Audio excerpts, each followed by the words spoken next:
Hey guys. This is part 10 of What If Naruto Was Luffy's Sister. Hit like and subscribe if you like this one, and also please check the author in the description. Let's start. We are paid, that's all. We are God.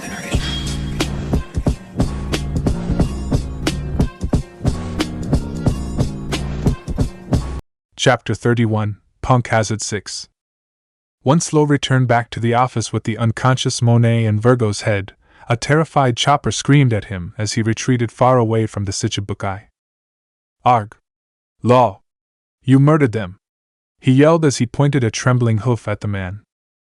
Ignoring Chopper, Law had a blank look on his face as he casually threw Monet and Virgo to the middle of the room as if he was throwing away a couple of trash bags. Law! I didn't know that you are this scary. I'll definitely tell Naru and Luffy about this. They are not dead, he finally said as he held back his urge to facepalm. Liar! Then what's with that head? Sighing, Law sent a small glare towards the talking animal before he started to explain. They attacked me first, so I dealt with them. But it was Yuzukijiya who knocked them out in the end. At his words, Chopper stared at the bodiless head and recalled that the same thing also happened to Kinemon previously, and Law was also the culprit. Hearing that Naru was supposedly involved and the enemies were not actually dead, Chopper heaved out a sigh of relief. Looking at the unconscious woman who was without any restriction on her, Chopper asked, "Are you not going to tie her up? What if she suddenly wakes up later and starts to attack us?" According to Yuzukijiya, those two won't wake up for the being, so we won't have to worry about them. They will remain in that state until the time comes. Time for what? For them to be handed over to someone else, he said coldly before asking, "Have you found the antidote yet?" Chopper shook his head dejectedly. "I have looked everywhere in this room, but I found nothing that I can identify as the antidote. Do you think Caesar might have kept it somewhere else?" Law frowned. It could be. Although he had gained the free pass to roam the island as he wished, his movements were still restricted, so there were certain places in the facility that he couldn't go. The antidote that they were looking for might be in one of those places. And also, the sad. Law had three objectives of being here. 1 was to take Caesar with him by force. 2 was to do everything that he could to destroy the sad, though he never actually saw it before. And there was to take back something that belonged to him. Thinking of the last goal, Law placed a hand over his chest so that he could feel his own beating heart. Previously, he didn't have his beating heart inside his chest. His eyes darkened when he thought back to the sudden sharp pain that he felt before that darned Virgo showed up dramatically from the dark. This whole time, the fate of his life and death was actually in the hand of his most hated enemy. Caesar, that bastard, had betrayed him from the beginning. In order to show his sincerity that he had no ill intention, which was a lie, Law had to give away his own beating heart to Caesar just to gain his trust. It was a huge risk, but he had no choice. In exchange for his heart, he gained Monet's heart and the small freedom to be here. But even that small freedom was just an illusion, as the enemies had long known about him being here. If he were to die a sudden death these past few days, afraid that he wouldn't even know what caused his death until his ghost ended up in hell. Thinking of this caused his body to grow even colder than the ice and snow of this island. But thankfully, he was still alive and well. God had given him the perfect chance, and he wouldn't waste it. Everything will not be going according to your will anymore, Doflamingo, he thought with a cold glint in his eyes. Because this time, not even the god that you worship so much will be able to help you escape from your destined fate. At that moment, a clear memory from his childhood suddenly resurfaced. In that piece of memory, a certain man was praying before laughing maniacally in front of a portrait of his people's supposed god. Sneering, Law looked at Virgo's head on the floor and couldn't resist the feeling of pettiness in his heart. Then he proceeded to kick the head. Not too strong but not too weak either. It was just enough to send the head flying across the room. Law's sudden act surprised Chopper, who didn't expect that. What was that for? Just a small revenge, he responded calmly before changing the topic. Since there's nothing we can do here, let's look for the antidote somewhere else. We are leaving this room. What if we are seen by the enemies? Asked Chopper worriedly. Law then thought back about Nero, who had appeared from out of nowhere and disappeared without any trace. He wasn't sure if the woman just had a really good teleportation ability, or it was something else, but something in his guts was telling him that the enemies were the least problem that he should worry about. It's fine. I'm sure with her being somewhere inside the building, we have nothing to be worried about. Her? Yuzukijiya. Neru? What about me? Arg! Chopper screamed, and Law immediately spun around with his hand on the hilt of his sword as he faced the person who had just spoken, only to see a familiar face who was grinning at them with amusement and mischievousness flashed across her eyes. Law would like to curse, but he held himself back. It seemed that the Yuzukage had the hobby of surprising people by appearing so suddenly like a ghost for no damn reason. Calling her a ghost, it was suitable. He didn't even notice that she was coming. Nero! You scared us! Exclaimed Chopper before he greeted her with a big smile. Where did you come from? I was around, she stated. Then her eyes wandered to the unconscious body in the middle of the room and the head across the room. Did you two do that to them? Wait a minute, that head seems familiar. Isn't that Vice Admiral Virgo? Not only Chopper was confused, but even Law was confused. It was you who knocked them out earlier, Law said with a blank face. Nero blinked before she was hit with a sense of realization. Ah, I see. Then she chuckled. Seems like you have encountered the other me, huh? Confusing, isn't it? Law didn't know what to respond. What did she mean by the other her? Could she be a clone or something else? Actually, this Nero was also one of the clones that were summoned earlier. It was pretty much done with whatever it was doing and was just about to dispel itself when it sensed Law and Chopper's presences in the office. Deciding to check up on them, it just happened to overhear their small conversation. What are you talking about, Nero? Asked the very confused Chopper. Nothing. Anyway, I was just about to go. Just decided to check on you two to see how you two are doing. But it seems that you guys are doing just fine. The antidote is not here. We decided to leave and look for it somewhere else, Law said, and Chopper nodded. Yeah, I heard you two talked about it, the clone said with a smile. Yes, was all Law could say. But you guys are lucky because you don't have to bother looking for the antidote anymore, the clone said. Why? Instead of looking for it, it's better to just ask for it from the owner himself. Then it winked before it finally disappeared like the previous clone did in front of Law earlier. Where did she go? Chopper screamed in surprise as he looked left and right with a pair of wide eyes. Right then, they could hear footsteps coming from outside the room. And just a few moments later, another Nero came in through the door with a smile. Behind her was another familiar face that later caused Law to narrow his eyes dangerously.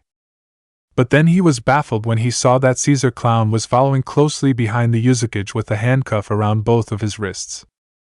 Hi there, you two. She grinned at them. Later. Caesar Clown wasn't sure how he could end up this way, with a handcuff that was obviously made of that blasted sea stone trapping his hands together, as he was forced to sit in the middle of his own office with an unconscious Monet on his right side, and the lone head of Virgo on his left side. Honestly, who would have thought that he would be ambushed the moment he was done dealing with some matters? Flashback to when he was having that call with Joker earlier. Joker had told him to let the Straw Hats go and prepare himself to leave the island for good, as according to the Shichibukai's words, someone would be sent here to get him and escort him back to Dressrosa as soon as possible. And that person just turned out to be Virgo, who came together with the just transported empty tank of the SAD to get the remaining of that thing before they could leave Punk Hazard together. Besides that, Caesar was also told that he should make sure to destroy the facility to erase every single trace of the making of SAD on this island. Though he wasn't sure of the reason that drove Joker to make those decisions, Caesar was not courageous enough to question his words. Since the boss himself had said that he wanted the facility to be destroyed, then who was he to disobey the man's order? Which was why, as a good subordinate with a twisted mind, Caesar was considering that one easy and fun way to complete his task was to destroy the whole island so that nobody would be able to come here to investigate anymore. After all, now that their illegal presence and activities on this island had been exposed thanks to the Straw Hats stealing away those children and the meddlesome Marines being here, Caesar found no problem in what he was about to do. With that objective in his head, he then decided to come to the burning island on his own. The purpose? It was to release his beloved pet that he had locked tightly inside an abandoned facility that couldn't be used anymore. The pet that he was so eager to unleash upon the island was actually just a remnant of the poisonous gas that was caused by the large explosion years ago, before it was spread throughout the whole island. And as the culprit, it was easy for him to gather all of those poisonous gas with his devil fruit ability, before turning them into a living creature that resembled a jelly-like thing with a massive limbless form that it could even be mistaken as a huge mountain from afar. And at the present moment, that same monster was busy going on a rampaging mode at the burning island, while trying to cross over to this side of the island. The sudden appearance of the monster had caused panic among the unfortunate residents of Punk Hazard that had been left outside to fend for themselves. Satisfied with his work, the confident Caesar then headed over to where the Straw Hats ship was docked with the sole purpose of getting the runaway children back. He had worked hard for those brats, he refused to lose them just like that. Thinking that the Yeti brothers he sent must have done a really good job in causing troubles for them, Caesar was gleeful to think that those pirates were taught a good lesson for stealing his precious guinea pigs and for almost ruining his research. Since he couldn't harm them, it would still be worth his time and satisfaction to mess with them. When he arrived at the small port, besides his two ships that had many bullet holes in them, he also saw the Marines and the Straw Hats together for some reason. Caesar wasn't really worried about the Marines, since he considered them to be as good as dead once the island was completely destroyed by his pet.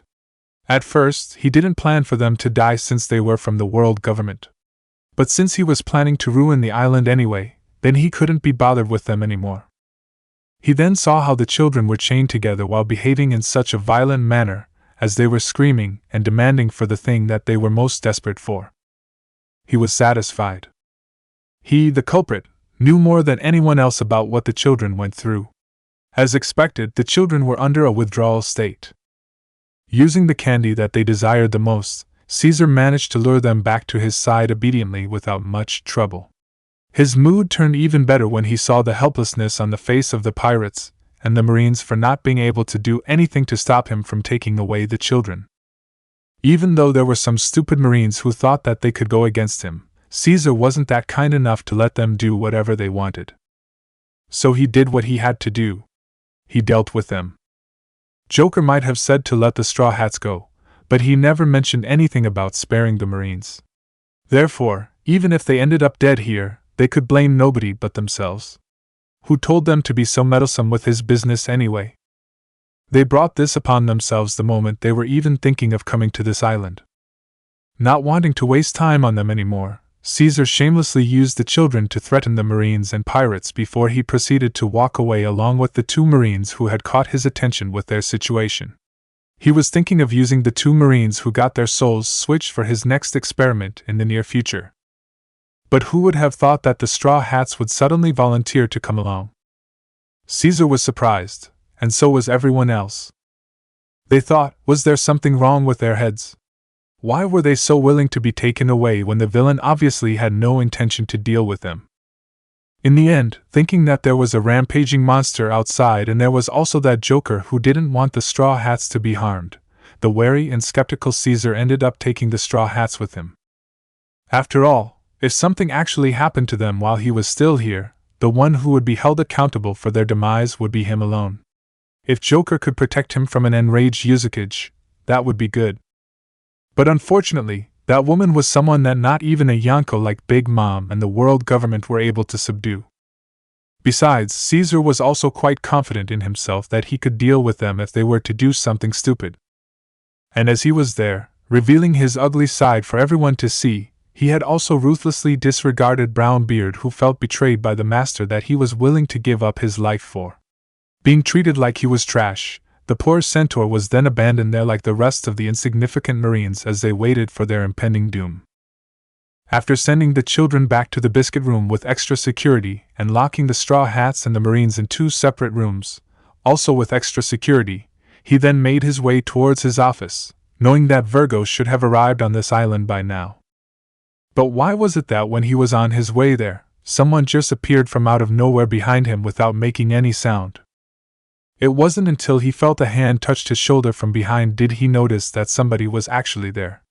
And when he turned around, ready to attack whoever it was, he was frozen on his spot when all he saw was a smiling lady with a large fox head glaring at him with its red eyes from behind her. Next thing he knew, his wrists were shackled, and now here he was. He didn't even have the chance to do anything before he was captured. You can't treat me like this!" Caesar yelled at Law while trying his best to ignore the presence of the most dangerous person in the room, who was sitting quite comfortably on his own sofa. Although he could feel her piercing gaze on him, Caesar had no courage to even look in her direction.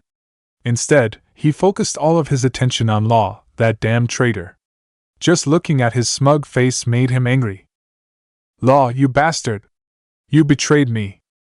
There is no trust nor loyalty between us in the first place, so how could I betray you?" Law said as he gave him the look that said he was innocent with that annoyingly calm face, which infuriated Caesar even more. Caesar gritted his teeth in response.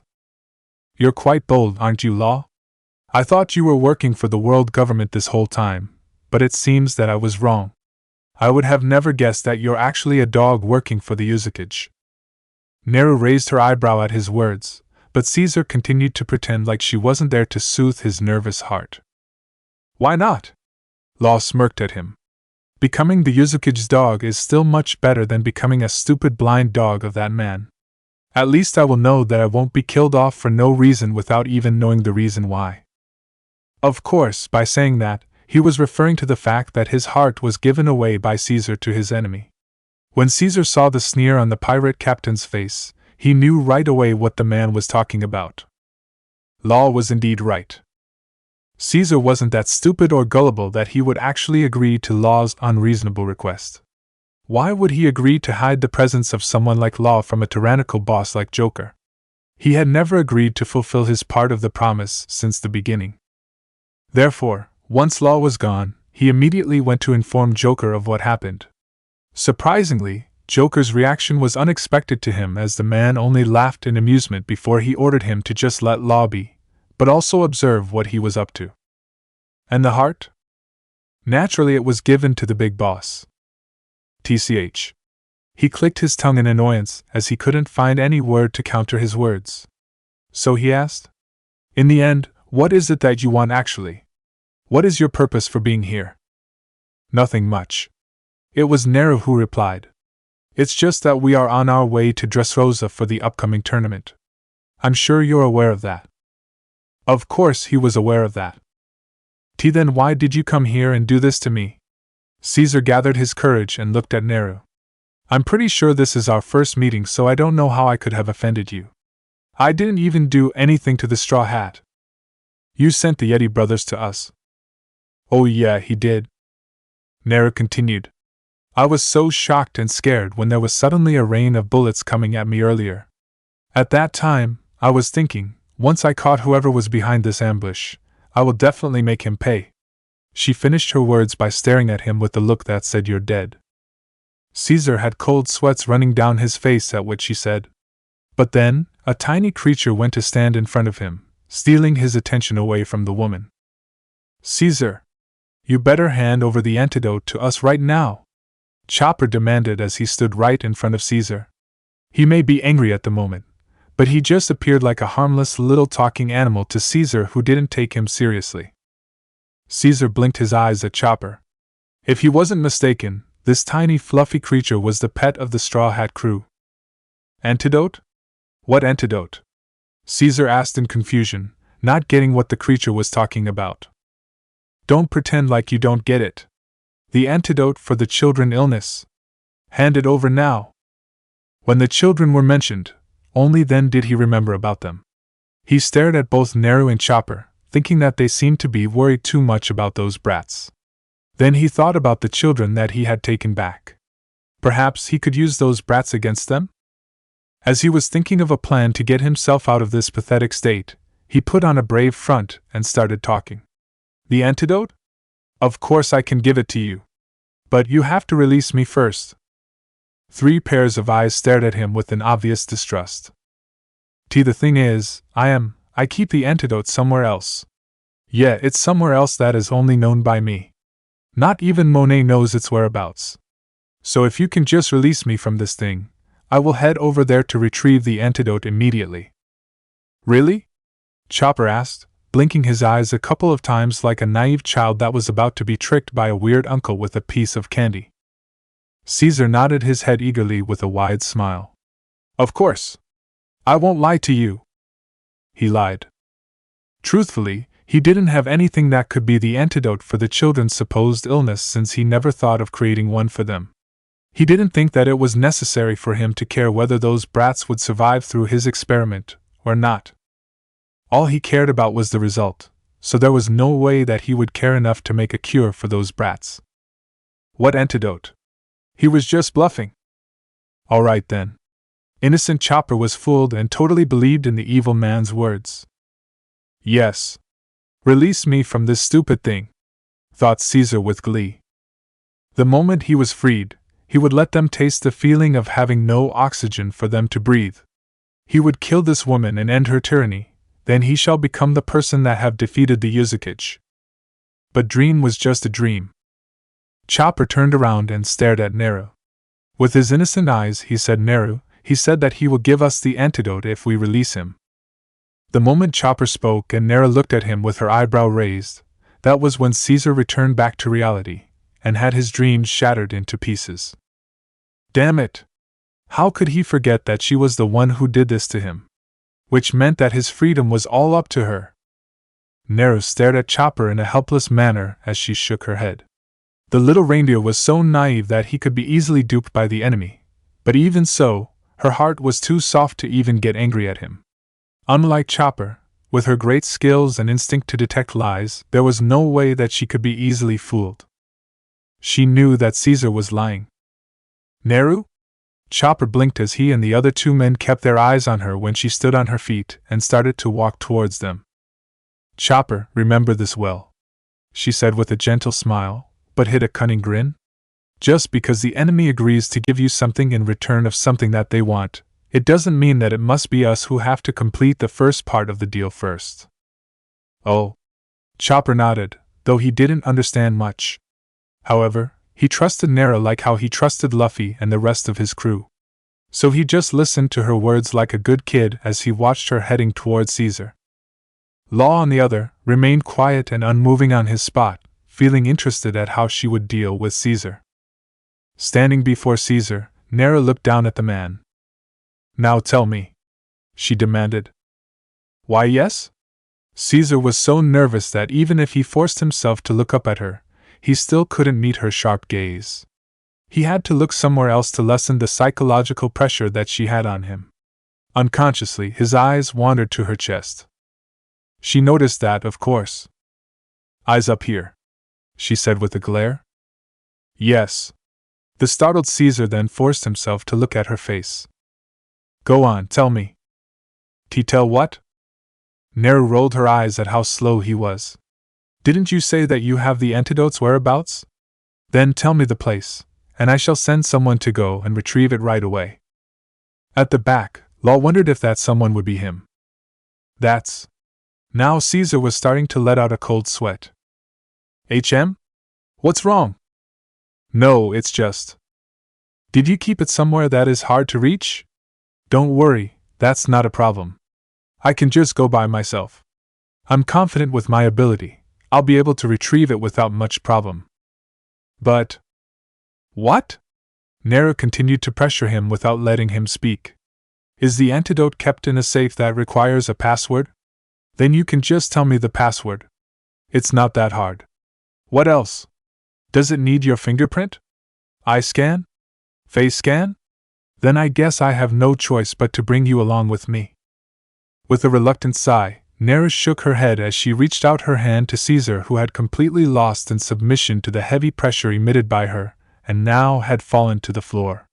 She grabbed his arm with a calculated strength so that it would be strong enough for him to feel pain but not strong enough to break his arm. Ow! Caesar let out a scream as he felt pain in his arm, but was ignored by Nero, who was already in the process of dragging him towards the door in a very rough manner. "Take me to the antidote, now!" Wait a minute! He tried to stop her, but to no avail. She refused to listen to his words of plea. And since he himself was incapable of moving thanks to the shackle around his wrists, and this blasted woman kept dragging him like he was a trash bag, there was nothing he could do to stop this devil. Inwardly, he was scolding himself for lying. There was no antidote in the first place, so how could he take her somewhere to take something that didn't even exist? Then he started to curse this damn woman's existence in his head. She had already figured out that he was lying, but she still chose to abuse and humiliate him like this. At this point, she was just messing with him. Caesar was right. Nero was indeed messing with him. "What's wrong with you? Time is precious, so stop playing around. Tell me where the antidote is now," she demanded as she continued to drag him. At the same time, she intentionally poured out her killing intent and put more strength into her grip, which caused Caesar to feel more pain. All right. I lied. There is no antidote. I lied. So stop it already." He finally couldn't take it anymore.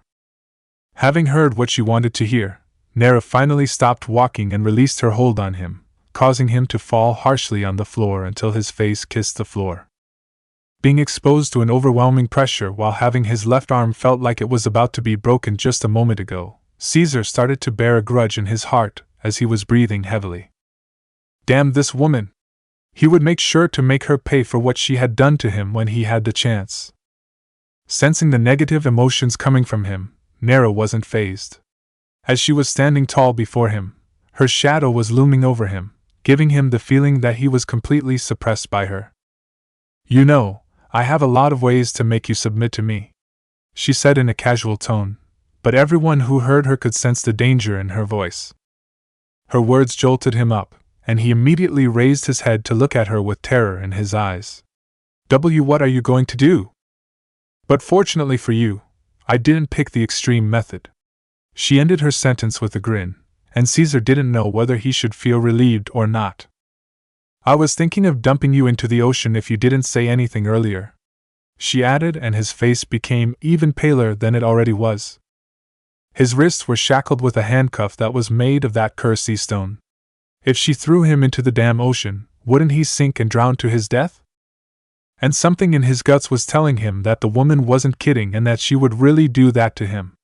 Knowing that she truly had the ability to inflict harm upon him without much effort caused him to be scared of her even more. Especially when she was looking down at him with that pair of cold eyes. She may be smiling, but there was no emotion behind that smile at all.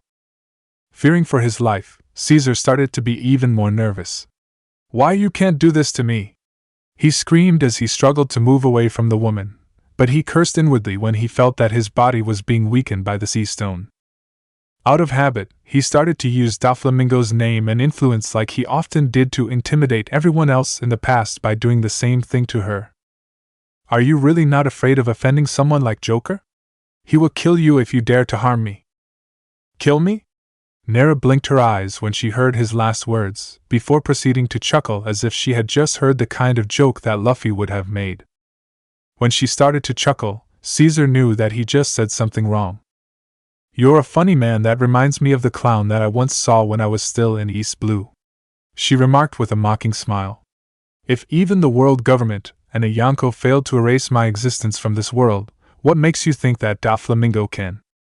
Oh yes, the Paramount War 2 years ago, and the infamous battle between the just-debuted Yuzakage and the tyrannical Big Mom. It was something that shook the world of Grand Line several years ago, that set the image and influence of the Yuzakage as someone powerful that couldn't be offended. Caesar gulped as he stared at Nera like she was a monster, and even Law, who was feeling amused at the sight of Nero abusing Caesar, turned serious when he recalled the time when he first heard of the woman. Once again, Law was thankful for the sudden opportunity of meeting her and joining her side. Not minding what the others thought of her, Nero continued to put more pressure on Caesar. "To be blunt, if I choose to end your life right now, nobody can say anything. Not Doflamingo, and certainly not you. But you're fortunate because I don't want your life." Then what do you want? If you want the antidote, then I don't have it but I can still make it. Yes. I can make the antidote for you. I can even treat the children right now if you want me to. Just let me go. Caesar tried to negotiate, then something clicked inside his head. Ah. Didn't he still have those brats and the Straw Hats pirates?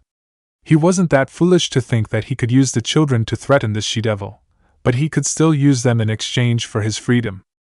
However, as if knowing what he was thinking about, Nara crushed his hope by saying, if you're thinking of using the children or my brother's crew against me, then you will be greatly disappointed. How could I think of doing that? Ha! Ha! Caesar laughed nervously. Nara wasn't impressed. Let me enlighten you with something that you should be aware of. Right now, as we're speaking, the entire building is no longer under your control. Your men? All of them have already been dealt with, just like those two fellows right there. The moment you entered this place, not one of your actions have been missed by my watching eyes.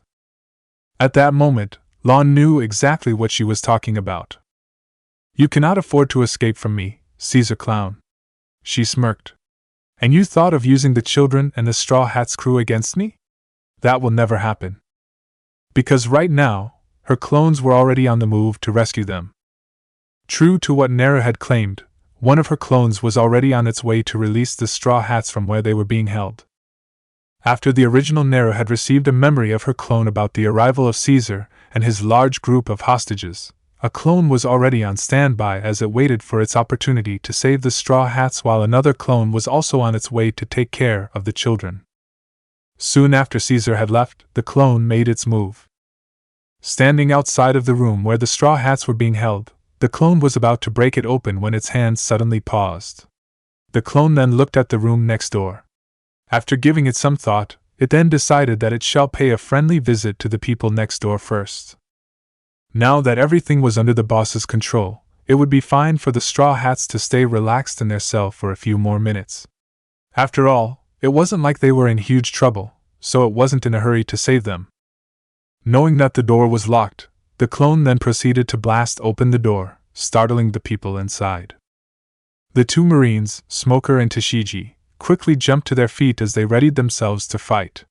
But to their surprise, instead of Caesar, whom they had been expecting to see, it was somebody else that they never expected to encounter in this kind of place. Monkey D. Naru. Ignoring their shocked faces, the clone locked eyes with the man before it. Giving a polite smile, the clone then opened its mouth and said, "Vice Admiral Smoker. It's good to finally be able to meet you. Though, not in this kind of situation." In response, Smoker had his eyes wide and open as he pointed a trembling finger at the clone. You're the Yuzakage." The clone blinked its eyes when the man opened his mouth, and what came out was the voice of a woman. It definitely didn't expect to hear a feminine voice coming from such a masculine-looking man like Smoker. "Yes, I am." The clone calmly confirmed its identity, although it was only a clone and not the original. "How could you be here?" asked Smoker nervously with a shaky voice that didn't suit him at all. "With a pirate ship," the clone answered simply, while wondering to itself how scary was the boss in the eyes of the Marines that even someone like Smoker could react like this. The two Marines were taken aback for a brief moment before realization hit them both. Coming here with a pirate ship? Which pirate ship would it be if it wasn't the ship of the Straw Hats crew? Then, didn't it mean that this woman had been here the entire time? A moment after that, the quiet woman who looked like she could be the older version of Kuina suddenly came forward to stand in front of Smoker with a serious expression. "I am Smoker." Again, the clone blinked its eyes when it heard the voice of a rough man coming from the woman. Those few moments of silence, it wasn't sure how to respond as the three of them just stood still, staring at each other awkwardly. Why did they sound like their opposite gender? Also, did this lady suffer an identity crisis that she even forgot her real identity? The clone was confused. Catching on to the obvious confusion displayed on its face, Tashigi took it upon herself to explain about their circumstance even though it didn't ask. But once the short explanation was done, the clone could only look expressionlessly at Smoker, who was in Tashigi's body, before looking at Tashigi, who was in Smoker's body. "Well, that's unexpected. it finally said while secretly feeling impressed that Law could do something like souls swapping with his devil fruit power. Is there a reason why you're here? Smoker asked with a careful tone. After all, the people that she, Monkey D. Naru, should be seeing right now are the ones staying in the next room. Not them, the insignificant Marines. Of course. I actually have something that I will have to trouble you with later. That's it, if you don't mind. It admitted, surprising the duo with its honest intention and straightforwardness. Smoker had a guess. Is it about the children? So you do know about them? Black-Leg Sanji has told me everything, Smoker said, frowning as he recalled the moment he and his unit met the Straw Hats crew before they were caught by Caesar. After suffering a crushing and not to mention a humiliating defeat at the hands of that bastard Law, the Marines had no choice but to retreat into hiding. Not soon after, they were left outside of the facility in a pathetic state, surrounded by the remains of their destroyed ship. They were quite pitiful, really. Not only did they have no ship to leave the island, but they also had all of their den mushies taken away easily by Law, leaving them with no way to contact the HQ for a backup. Even more infuriating than all that was that Smoker had his soul swapped with Tashiji's, who was less stronger than he was. As for Tashiji, it wasn't easy for her either. Suddenly gaining a stronger body and the ability that she often witnessed, she failed to control her newly gained strength. And just like that, the strength of their unit had been greatly reduced, while their pride had also been ruthlessly crushed by a single pirate who didn't even have his crew by his side. Knowing that sitting around in a cold cave wouldn't do anything to solve their problem, Smoker, who had carefully analyzed their current condition, then decided to lead his group to come out of their hiding with the sole purpose to seek out the Straw Hat crew. However, this time, he had no intention to arrest them. Instead, he was willing to lower his pride a little bit in order to ask them for the favor of lending him their den mushi. Since they couldn't do anything with no ship or a den mushi, and knowing the characteristics of the Straw Hats crew, Smoker decided to put aside his natural enmity with them as well as his selfishness and pride as a proud Marine. He had considered with much thought that the pirates that he originally wanted to arrest were his best bet to get himself and everyone else out of their pathetic circumstance. Although Smoker had no idea of the exact whereabouts of those pirates, he did remember which direction Straw Hat Luffy and his small group had gone during their brief encounter earlier. With that little clue along with some sheer luck, the Marines eventually managed to find the small port where the Thousand Sunny was docked. However, they didn't expect to see the shocking sight of many children of different sizes on board the pirate ship as they struggled violently to remove themselves from the chains and nets, made of Robin's ability, that were wrapped around themselves. The sight caused the Marines to mistakenly think that the pirates were abducting and abusing the children. Amidst the chaos and confusion, only Smoker, in Tashiji's body while smoking 2 cigars, was calm enough to confront the wary Black-Leg Sanji and Roronoa Zoro, who were standing between the ship and the Marines to guard everyone else behind them. After an explanation from both parties, the misunderstanding was cleared and they managed to avoid an unnecessary fight. The souls swapping between Smoker and Tashiji certainly confused the Straw Hats, but when they learnt later that the reason they became like that was because of Law, they were amused before telling the duo not to worry about it. Now that Law was on their side, they were confident that Law would fix them back to normal if Luffy or Naru asked him to. The absence of a certain captain made the Marines curious of his whereabouts, but none of the Straw Hats spoke of him. The only things that the Straw Hats told them about were how they ended up on this island and how Sanji's group found the children, as well as the discovery of a drug in their bodies. Then suddenly, Caesar appeared with a bunch of his subordinates in a yellow suit. Long story short, the Marines suffered yet another defeat and the children ended up being taken away by the nasty Caesar, as nobody from the crew or the Marines dared to do anything to stop the children from leaving without actually using force that could hurt them.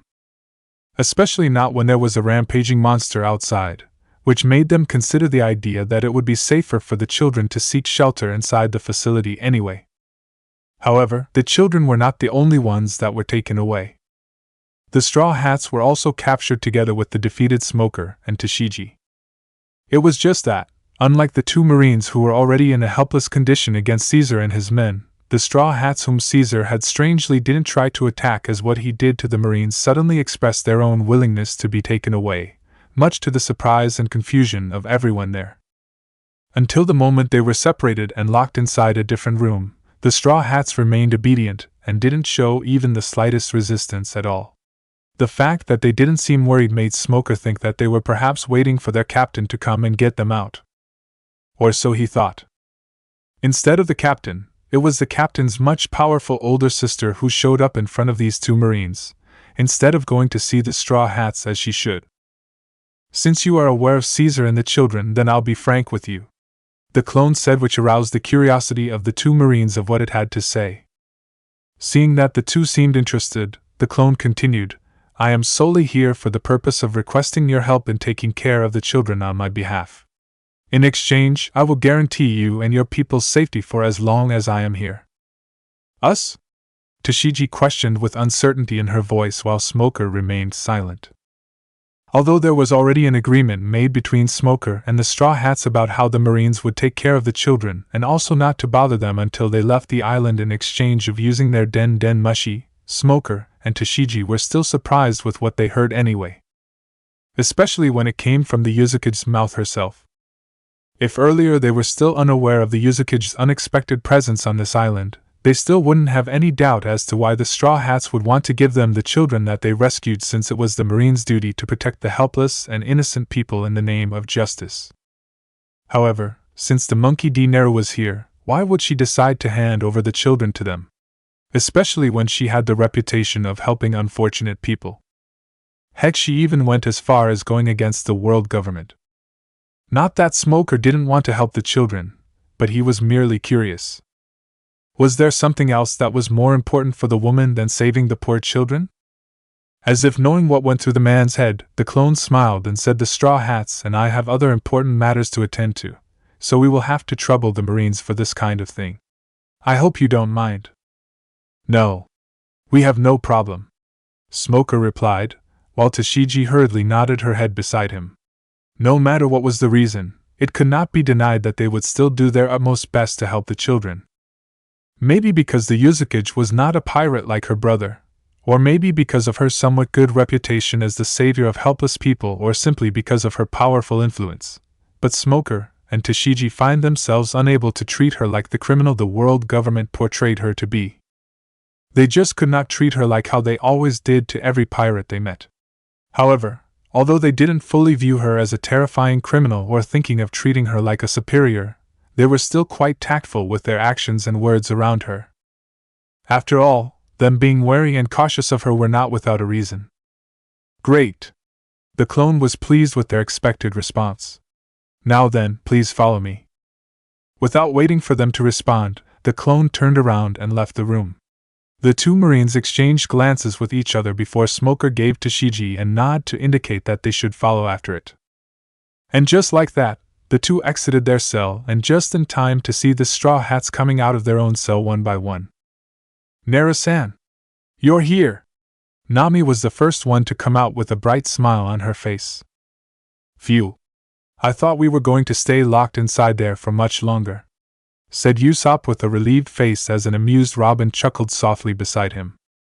"Neru-san! My heart can finally be at peace upon seeing your beautiful self," exclaimed Sanji happily, in which he only received a polite smile from the clone in return. Of course, he also didn't forget about Tashigi, whom he was about to flirt with, but stopped himself when he recalled that the cute girl was now a dude. Especially after he was given a deadly glare from Smoker. Ignoring the blonde, Zoro went closer to his childhood friend while yawning before saying, "So I guess everything is settled now." The clone nodded. "Yeah, everything is now under control. I estimate that we will be leaving this island in another couple of hours if everything goes well." The rest nodded to show that they had no problem with the arrangement. "Where is Luffy-san and everyone else?" Brook asked as he looked around. "Luffy is together with Kinemon-san to search for Momonosuke, while Chopper and Law are supposed to be looking for the antidote in Caesar's office." At the back, Smoker and Tashigi frowned when they heard Law's name. "Speaking about that bastard Caesar, have you seen him anywhere, Neru-san? He left soon after locking us here. He also took the children away with him." Sanji spoke with disdain on his face at the memory of how Caesar used the forbidden candy to lure the children back to his side. Ah! Usopp suddenly gasped like he had just remembered something. Then he looked urgently at the clone and said, Nara-san. Outside. There's a monster outside trying to destroy the island. What should we do now? A monster? The clone was confused.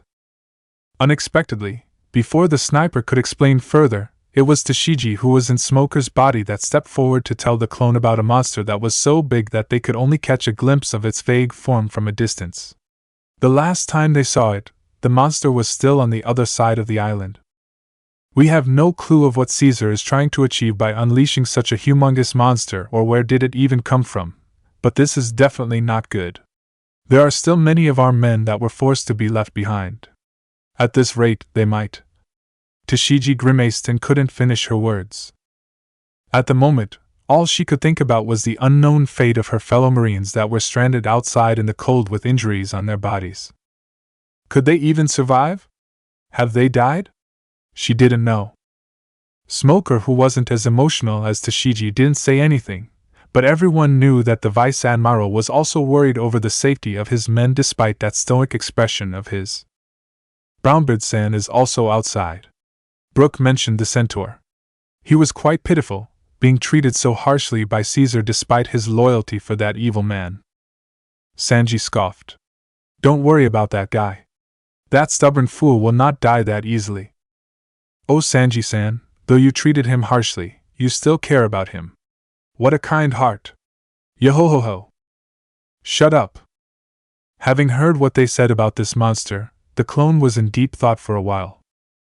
Since it wasn't informed of any recent development other than what it knew before it went to release these people, it wasn't aware that there was a case like the rampaging monster. At the moment, the clone closed its eyes and focused on its advanced senses that covered the whole island. Within just a few seconds, the clone managed to detect the presence of something big heading towards the facility. Opening its eyes, the clone inwardly wondered how it could not notice something like that existed on this island. Looking at the situation, this was indeed a problem. However, thinking about the original Naru who was somewhere inside this building, the clone felt that this was just a small matter that was not worth getting worried over with. Although it was only just a clone that would be dispelled after accomplishing its purpose of existence, it was still a part of the original. Therefore, it was confident that with the boss being here, everything would be fine eventually. In the end, the clone decided that the matter with the monster was not something to be worried about, and said you don't have to worry about this. The boss will definitely do something about the monster. The boss? Everyone looked at the clone in confusion as they wondered which person was so great that even the infamous Yuzakage would refer to as the boss. Among them, only Zoro and Sanji, who knew that Naru had this ability to make clones of herself, had this knowing smirk on their faces. No doubt they had figured out the thing about this boss. The clone said nothing and just gave them a smile full of mystery. Alright, enough talk. Let's go to the office to meet up with Chopper and Law now. Just as the clone was about to walk away, Smoker stopped it. Wait a minute. You keep mentioning Law since earlier. Smoker frowned at the clone. Is he working for you? A Shichibukai who was supposed to be on the same side as the world government was actually working for the enemy. As a Marine, how could something like this sit well with Smoker, who was also a Vice Admiral? He was already feeling dissatisfied over Law's disobedience and unwillingness to give them some cooperation, and he still dared to launch an attack on them just because he wasn't willing to let them enter the facility. On top of that, their ship was also destroyed alongside their pride. And now there was also the possibility that Law could be a spy of the enemy. Was he refusing to say something about the straw hats when he was asked earlier because he was working for the Yuzakage? That seemed plausible. We just met today, actually. The clone said, not feeling fazed by the obvious anger coming from the two Marines when Law's name was mentioned. But we do have the same purpose of being here, so we have decided to work together to reach our goal. Smoker continued to frown. A goal? To capture Caesar Clown. Smoker and Tashigi, who didn't expect that, suddenly felt conflicted. As a Marine, knowing that the criminal Caesar was here, of course they felt that it was their duty to deal with the criminal as they were supposed to do. But what should they do if the one they wanted to arrest was also wanted by another person that they absolutely had zero chance of defeating? The reluctant Smoker had already given up on his original plan to come after the Straw Hats after he himself had decided to ask them for a favor, and even more so after the Yuzakage had shown up in front of them. But Caesar Clown? What was it about him that even people like Trafalgar Law and Monkey D. Nero wanted to capture him?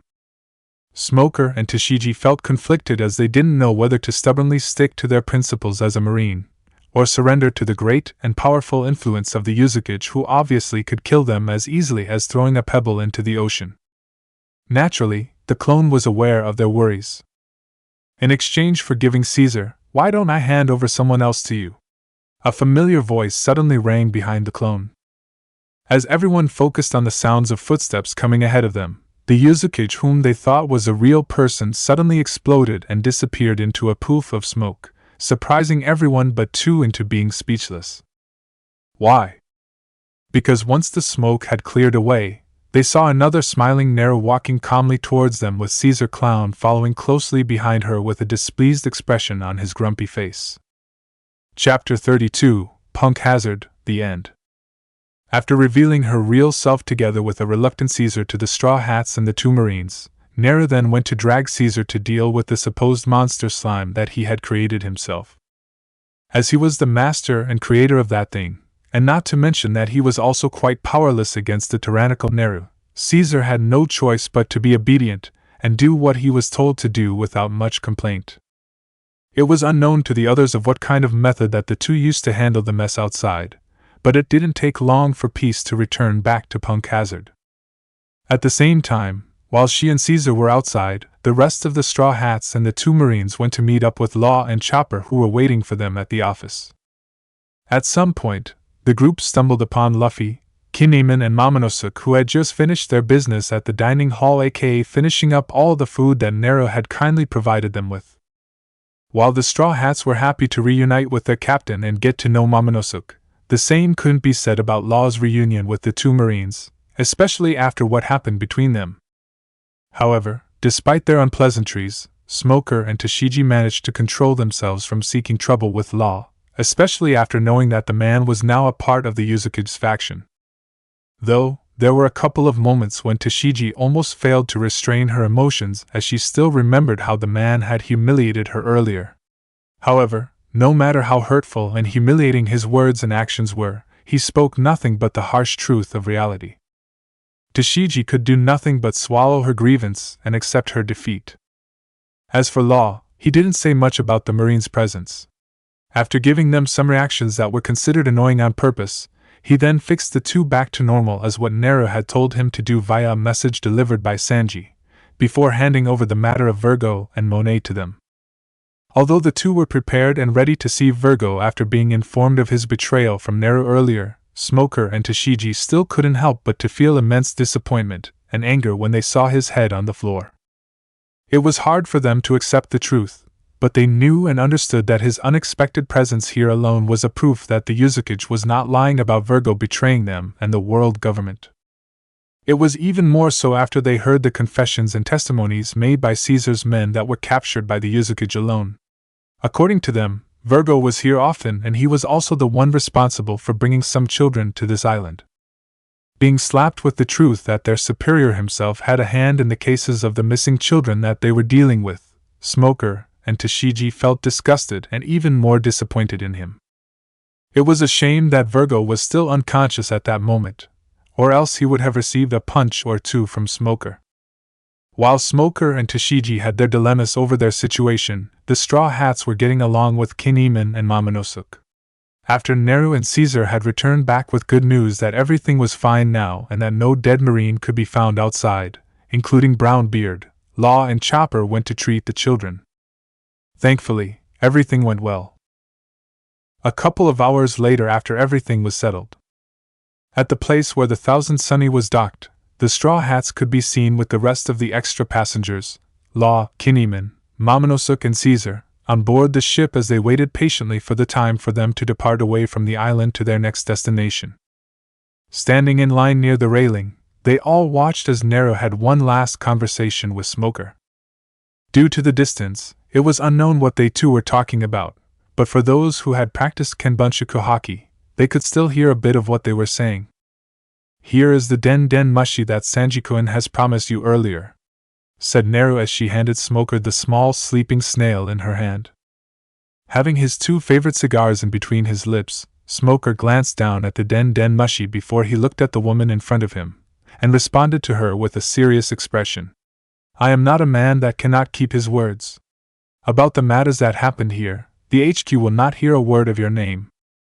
Naru merely smiled when she heard the words spoken by the somewhat awkward man. She then glanced at the children at the back who were looking at her, and the people behind her with teary eyes. Despite the obvious sadness and reluctance displayed on their faces, Naru was glad that they appeared to be much better than they were a couple of hours ago. It was all thanks to the combined efforts and teamwork of Law, Chopper, and the Four Caesar in treating the children. Of course, she was also there during the treatment to oversee the whole process just in case something were to go wrong. And it had to be said that Law alone was capable of treating the children with his own devil fruit, with his own medical skills and his useful devil fruit ability. Then, we shall take our leave now. I'm trusting the children's well-being under your care. Smoker did not say anything other than giving her a nod and a grunt to indicate that he acknowledged her words. Do not worry, Yuzukage Dano. We will make sure that the children will return back to their respective home and families safe and sound, declared the beaming Tashigi, who was standing beside the rigid man. Although Tashigi was a Marine and Naru was supposed to be the enemy of the government, her attitude towards the woman was a lot better than how she treated the Straw Hats, those lawless pirates. She was even more respectful towards the Yuzukage after interacting with her for the past couple of hours, and witnessing her abilities to handle the situation here, as well as her kindness towards the children. A criminal she might have been considered by the world government, but Tashigi believed wholeheartedly that Monkey D. Naru was a person with a good heart. It also couldn't be helped that there was just something about the older woman that could make Tashigi herself lower her guard around the woman's presence. Naru stared at Tashigi's face, and her eyes couldn't help but to soften when old memories of her childhood replayed in her head. She didn't know how many times she had thought about how much Kuina would resemble Tashigi if she were to live and grow up well into adulthood. Kuina had so much potential that Naru had no doubt that the little girl would be able to make a name of herself as a great swordswoman. Perhaps she could even befriend Yuzu. However, the past was the past. Dead people would remain dead and could never come back to the world of the living.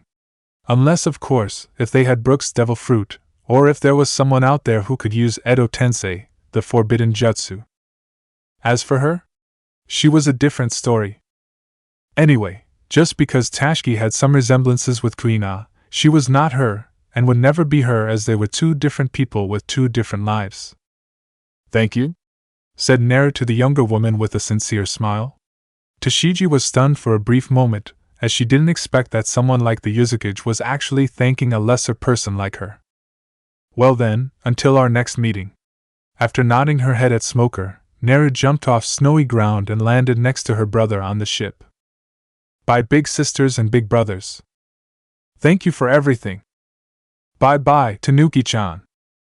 Everyone else on the ship, excluding the less expressive ones, also said their goodbyes as they waved their hands back towards the children. Bye. Let's meet again someday. Yo-ho-ho-ho. Grow up and stay healthy, everyone. Goodbye. And I am not a raccoon. Everyone that was left on the island could only watch as the Thousand Sunny slowly but surely started to get farther and farther away from Punk Hazard. Not long after that, one of the Marines came up to Smoker and voiced out his concern.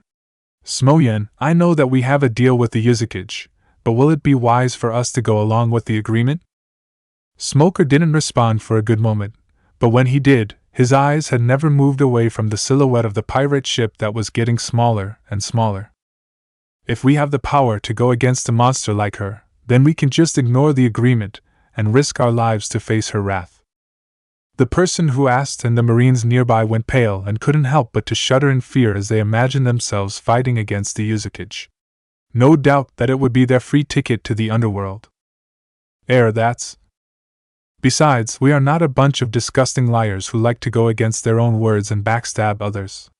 So what shall we do now is to do what we are expected to do without bringing harm to anyone. Smoker's words caused Tashigi and the others to be gloomy.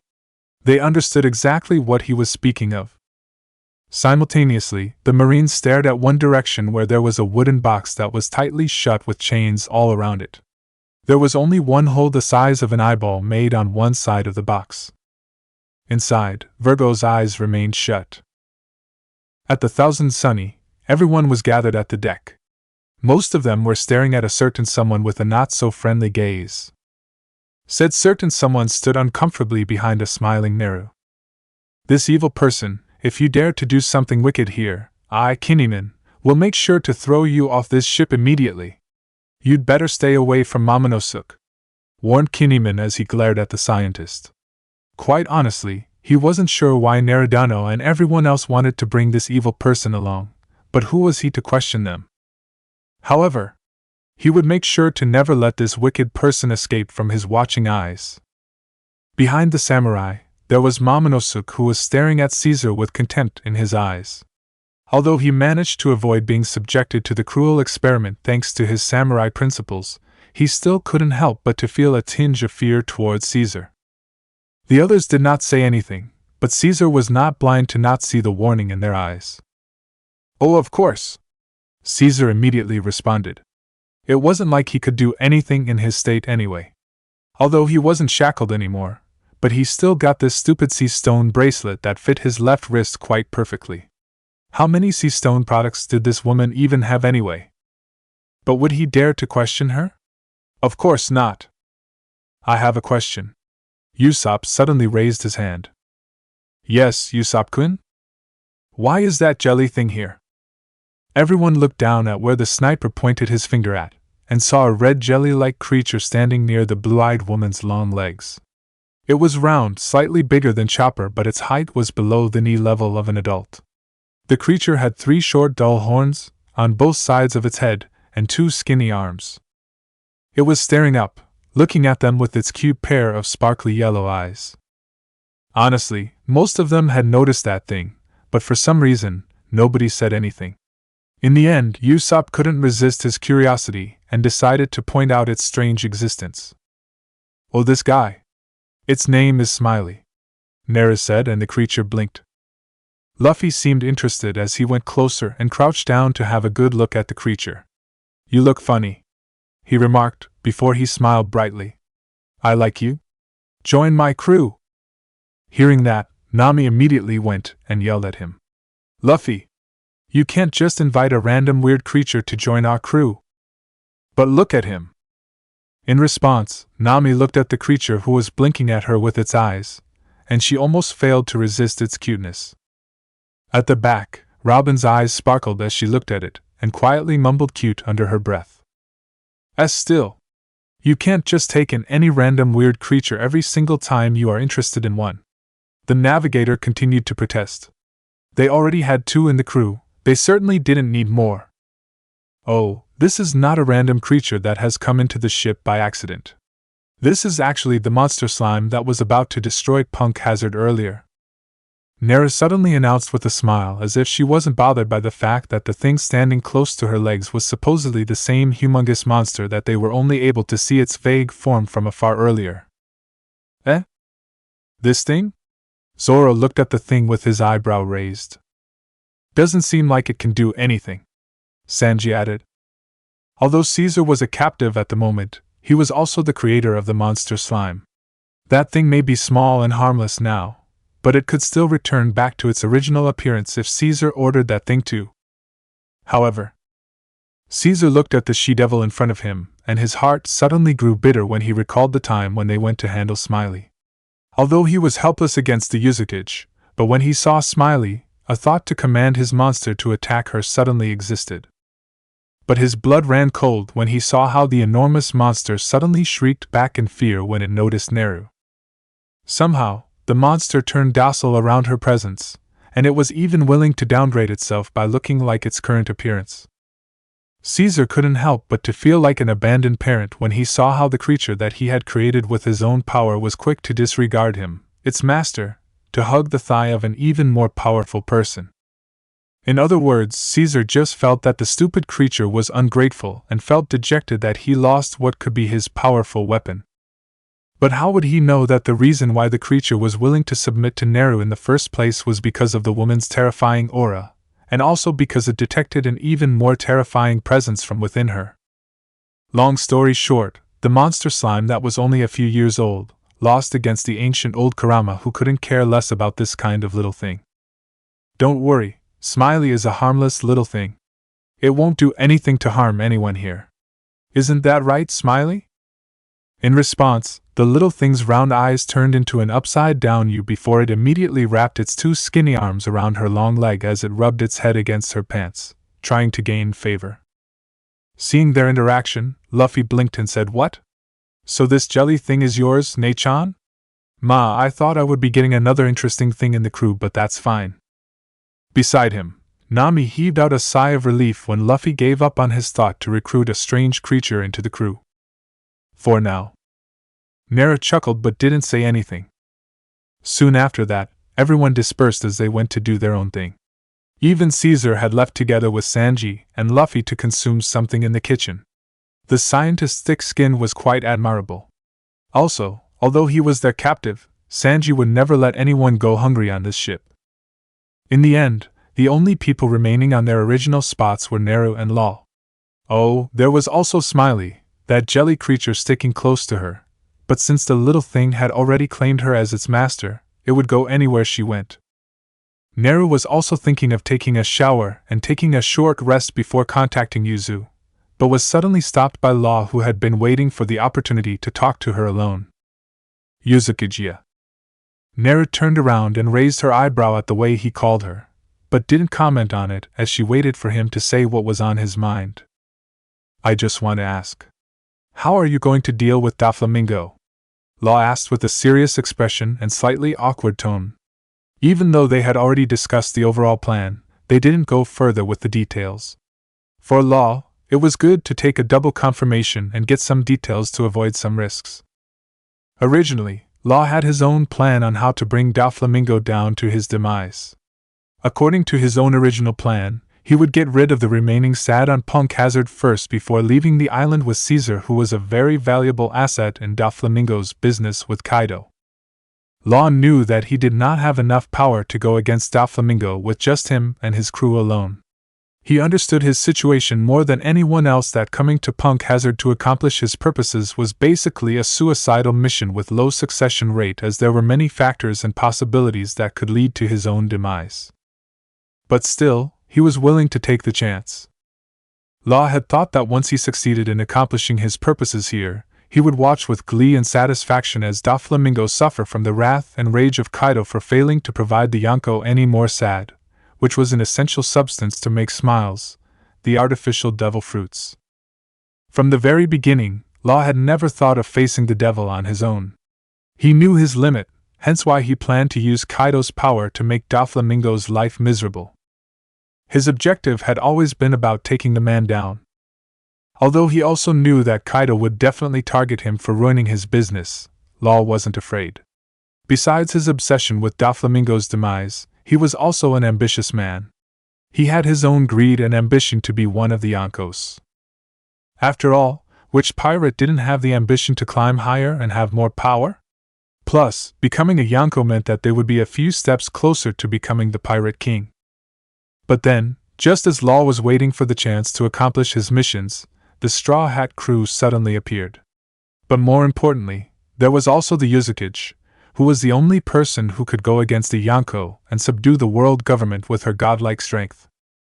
When he figured out that such a person was actually here, Law knew that this was his opportunity to gain a powerful backup.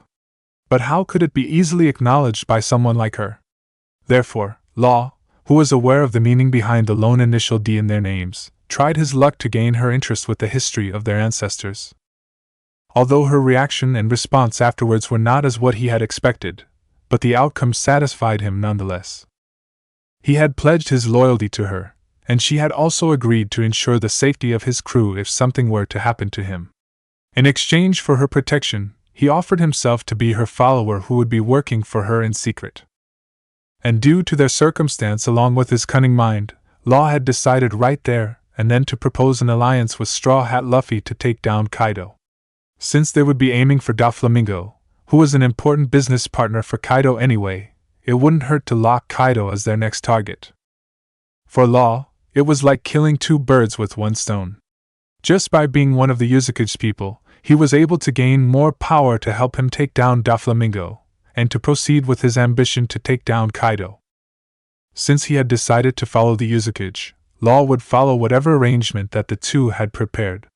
It was truly a blessed coincidence that she and the Straw Hats were actually heading towards Dressrosa for the upcoming tournament. And the rebellion that he didn't expect but was delighted to know, as that would be the perfect opportunity for them to strike the enemy.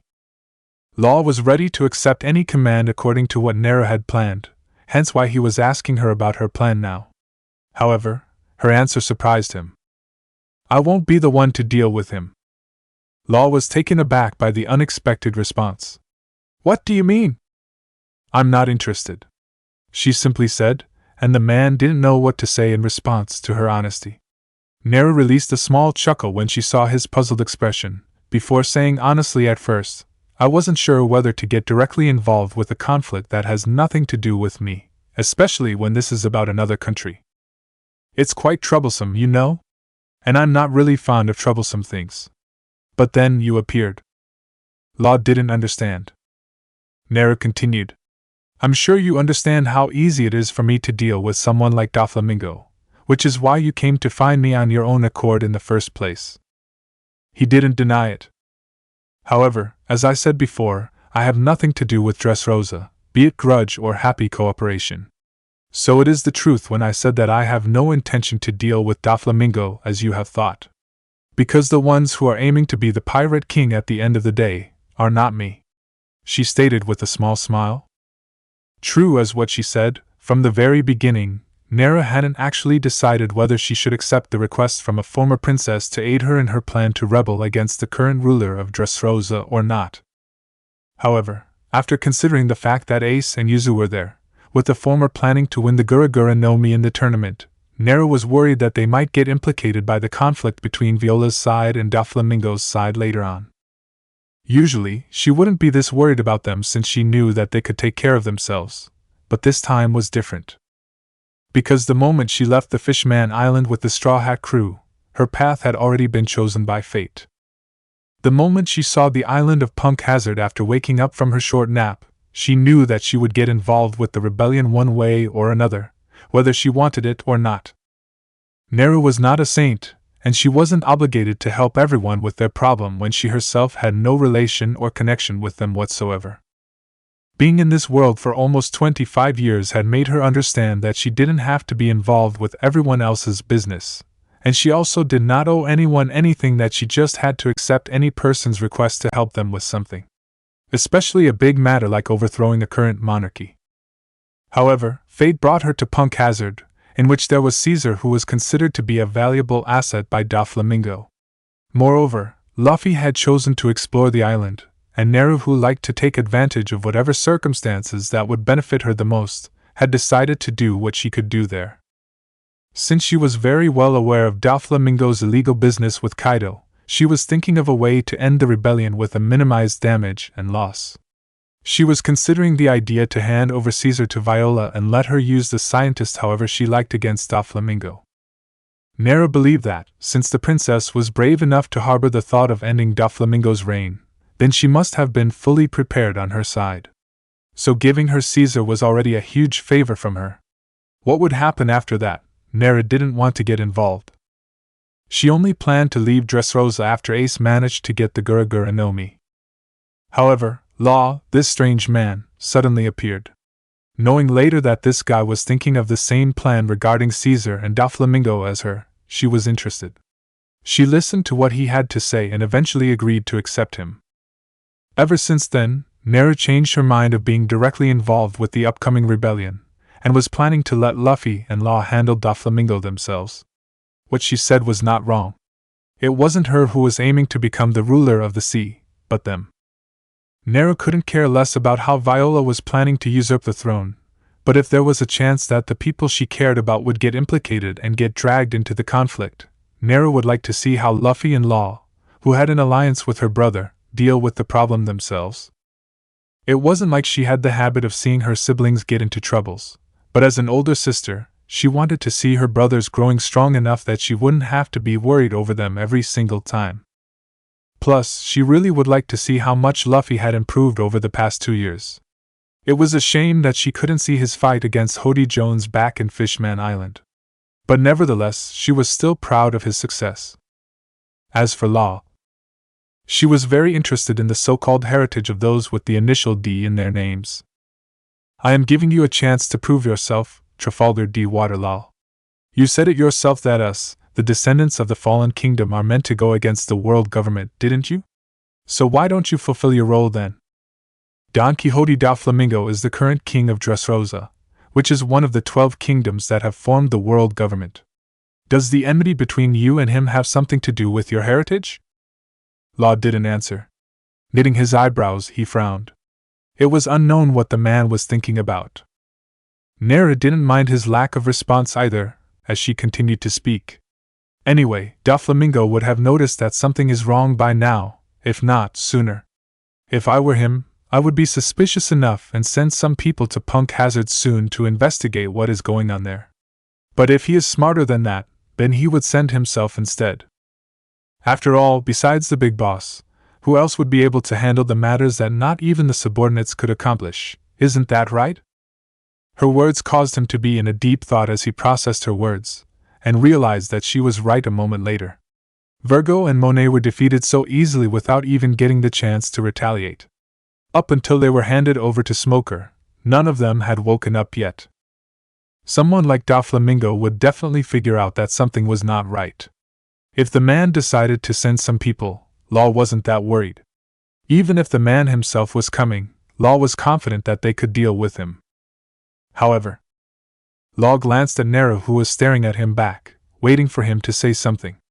This new boss had clearly said that she would not be the one to deal with the enemy, which caused him to be unable to think of something at the moment. As if she could read his mind, Nero shook her head with a helpless smile and said, instead of giving your enemy the chance to gain the first hand, it's better to seize the opportunity to have them in your control. You mean?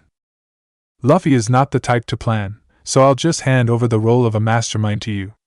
It's up to you on how you are going to bring down Doflamingo, because from now on, whatever it is that you're planning to do, I will not interfere. In Dressrosa, Don Quixote Doflamingo was in a terrible mood. How could he not?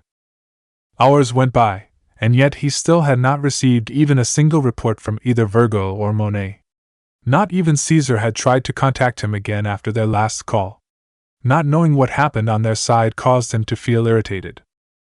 Doflamingo was a smart and cunning man, or else he would never be able to survive and climb up this high in his lifetime. Hence, knowing that he lost contact with his trusted subordinates after several failed attempted calls coming from his side, he knew that something out of his expectation had befallen them. It also meant that he now had no control over Punk Hazard, as he didn't know what exactly was happening, that even someone like Virgo had failed to contact him. Tapping his fingers on the armrest of his luxury chair, he started to speculate and consider every single possible scenario in his head. Now, what could possibly happen in Punk Hazard? All he could think about was the Straw Hat crew and the group of Marines led by Smoker. There was a possibility that the Straw Hats might have been involved, but it was impossible for them to silence everyone on the island without even giving people like Virgo, Monet, and Caesar a chance to alert him. Especially knowing how capable those three were with their own power and abilities that could subdue a crowd of people so easily. As for the Marines, TCH, they were not even worthy enough to be mentioned. However, there was also that Law. The tapping of his fingers stopped as a flash appeared on the surface of his sunglasses. Ah yes, there was still that brat, he thought. The foolish brat who thought that he was smart and cunning enough to hide from him. Briefly, selected memories of what happened years ago were playing in his mind like a movie. However, those memories did nothing to Doflamingo, as he showed no reaction on his face. It was unknown what he was thinking about, but a grin was suddenly formed as he released a chilling chuckle that rang throughout the quiet room. It must be him. Doflamingo decided that whatever it was that happened in Punk Hazard must have something to do with Law. It seemed that the man who was once a skinny dying brat with traumas was not someone that he could underestimate anymore. At that moment, He was thinking of sending some trusted people to Punk Hazard, but after considering that not even Virgo or Monet were capable of alerting him, he dropped the idea and considered sending himself over instead. But before he could even move a muscle, the den den mushi on the table suddenly rang. Seeing the ridiculous head on the snail's head, Doflamingo knew who it was immediately. With the same grin full of menace, he picked up the call at once. "Finding me before I do? You certainly have grown well, lol. Time has changed." The snail responded with a tone full of arrogance. "What did you do to Virgo?" The snail scoffed. "I'm surprised that someone like you is capable of worrying over a disposable follower that you're asking about someone insignificant first, instead of something that is more important. It seems that your heart is not as cold as I thought. Or has it become less cold after you killed your own kin?" Hearing the mocking tone in the younger man's voice, the bulging veins across Doflamingo's neck and temple were becoming more visible that they might pop at any moment. "Cut the crap." Doflamingo was becoming more agitated. "I don't care what it is that you're planning, but I want Caesar to be handed over to me." "You want Caesar? Fine. But I want to see your sincerity." "What do you want?" The snail smirked. A moment later, Law voiced out his request that made Doflamingo release such a chilling aura that it could even freeze someone to death. "I advise you to not play with fire, Law," the blond man responded with a cold voice. "Then consider that Caesar Clown is no more." Law was about to end the call, but was stopped by the anxious Shichibukai. "Wait a minute." Doflamingo gritted his teeth in anger. An arrogant chuckle escaped from the snail. "I'll give you a chance until tomorrow morning." After the call was ended by the other person, Doflamingo released a terrifying aura that was so strong and powerful that even the glass windows were broken into thousands of pieces.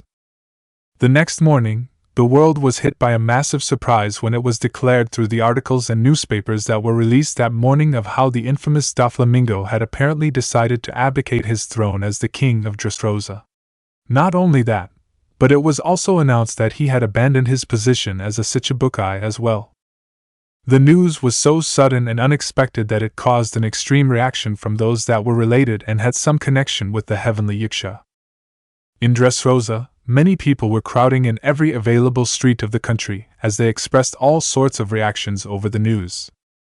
Among the crowd, Yuzu stared at the grinning face of her older cousin in the article that she was holding and sneered. Ignoring the commotion around her, she then left the place and made her way to somewhere that she was familiar with. With a mask that covered the upper half of her face and also the white cloak that covered her body, nobody recognized her as the General Yuzu of the Whirlpool Kingdom, which provided her the freedom of moving around without much problem. A few minutes later, she arrived at a local inn where she and her stupid partner had been residing ever since they arrived on this country.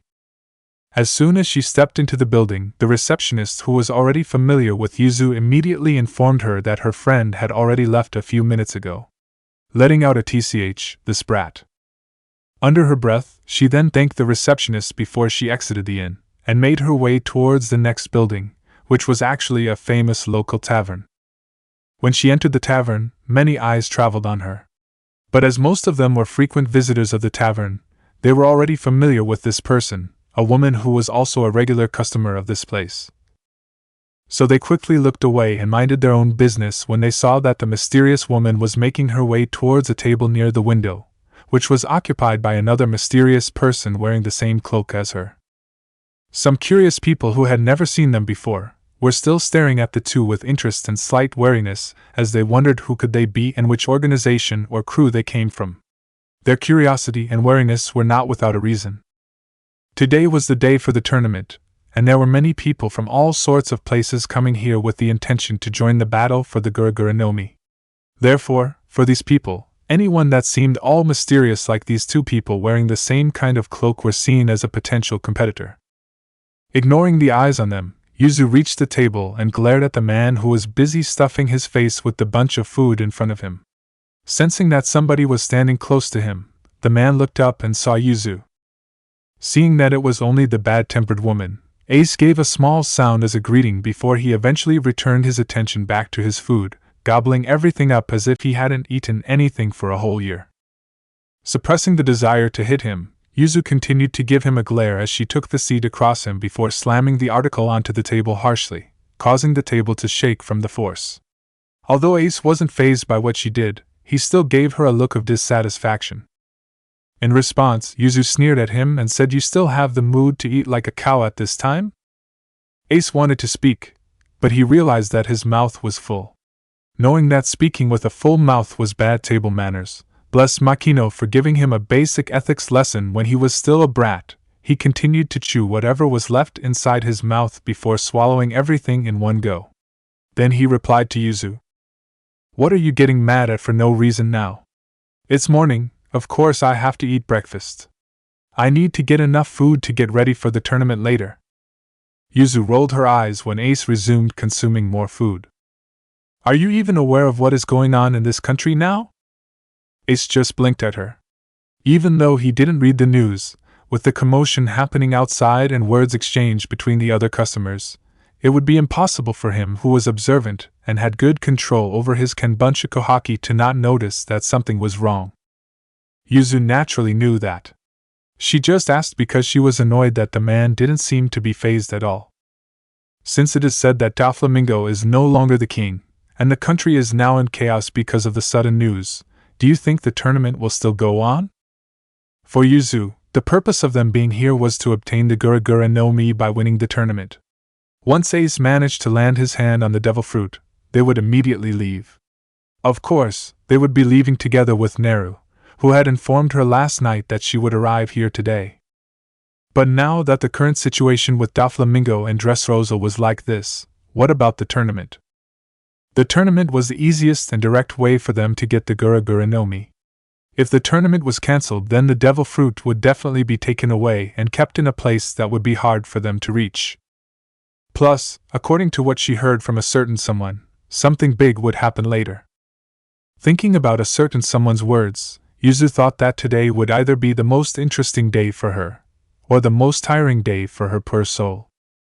It doesn't matter if the tournament will go on or not, because I will definitely leave this place with the Guragura no Mi in my hand," Ace suddenly announced. Yuzu blinked. Well, good luck with that. As she didn't care about the devil fruit whatsoever, Yuzu didn't care that much about the man's ambition. Plus, even if he didn't manage to get it with his own hands, wouldn't there still be his big sister to help him? So Yuzu, in all honesty, didn't really care whether the tournament would be continued or not. Looking at the younger man, who couldn't care less about what happened with the world right now, she asked, "Aren't you going to read the news?" "Nope." "Then I guess you are not interested to know about your brother as well." Now that grabbed his attention. Ace swallowed whatever left inside his mouth and looked at her. "Which brother?" he asked. Yuzu didn't answer. She only gave the younger man a signal for him to have a look at the article. Ace took the article and flipped through the pages until he reached a page that showed the grinning face of his youngest brother. Carefully, he read the headline and couldn't help but to let out a booming laugh, gaining everyone's attention to their table. "An alliance, huh? That is unexpected." Knowing his brother's personality, Ace was certain that this whole alliance thing didn't come from the simple-minded Luffy, but must definitely be the idea, or at least an initiation, coming from this law guy. So far, ever since the death of Whitebeard, the last remaining position in the Yonko had remained unoccupied until today. Although Naru was the person that the common people had acknowledged to be one that succeeded Whitebeard as the next Yonko, but at the end of the day, she wasn't a pirate, so there was no official announcement from the world government to confer her the title of a Yonko. Not that she actually cared about all that. Her power was her own, and it was even greater than even the three great powers combined together. But even if the person couldn't care less about that, the same thing couldn't be said about other people. Especially those pirates who wished to be the one to occupy the last seat in the Yonko faction. They formed an alliance with one another to create enough power that could make themselves recognized and acknowledged as another ruler of the sea. Just like Luffy and his alliance with Law. The only question that Ace had at the moment was that, were these two just the same as the other pirates, aiming for the empty throne, or did they have the ambition to dethrone one of the other three emperors? Whatever the case, Ace was sure that Luffy would do just fine in whatever path he had chosen for himself. Meanwhile, inside the crow's nest of the Thousand Sunny, Nara could be seen sitting comfortably on the soft bench as she enjoyed the freshly brewed tea made by Sanji, who was the only person besides her to be awake at this time. Nara was awake because her body was already used to waking up early. Sanji was also the same, as he was responsible for making breakfast for the crew every day. At the moment, the man was in the kitchen, most likely busy preparing the ingredients needed to make all sorts of breakfast dishes according to everyone's preferences. Inside the room, besides the many working out equipment that were placed neatly at one side of the room, there was a small round table in front of her, which was also prepared by Sanji earlier. And besides some food on the table, there was also a talking snail that filled the room with the voice of a female. It was just Yuzu who had called Nara to report about the current situation in Dressrosa. "So you're saying that Doflamingo really did give up his throne?" questioned Nara afterwards. "That seems to be the case." The snail then frowned. "The situation here is quite chaotic. Nobody from Doflamingo's side has yet to come forward to give any announcement or explanation about the sudden abdication, so the people here are panicking. I guess Caesar is a lot more important to him than I originally thought. However, Leader-sama, we shall also not forget about those who are standing behind my dear cousin," Yuzu said. "What if this is a trick? I don't believe that those people in Mary Geos are willing to let anything happen to him."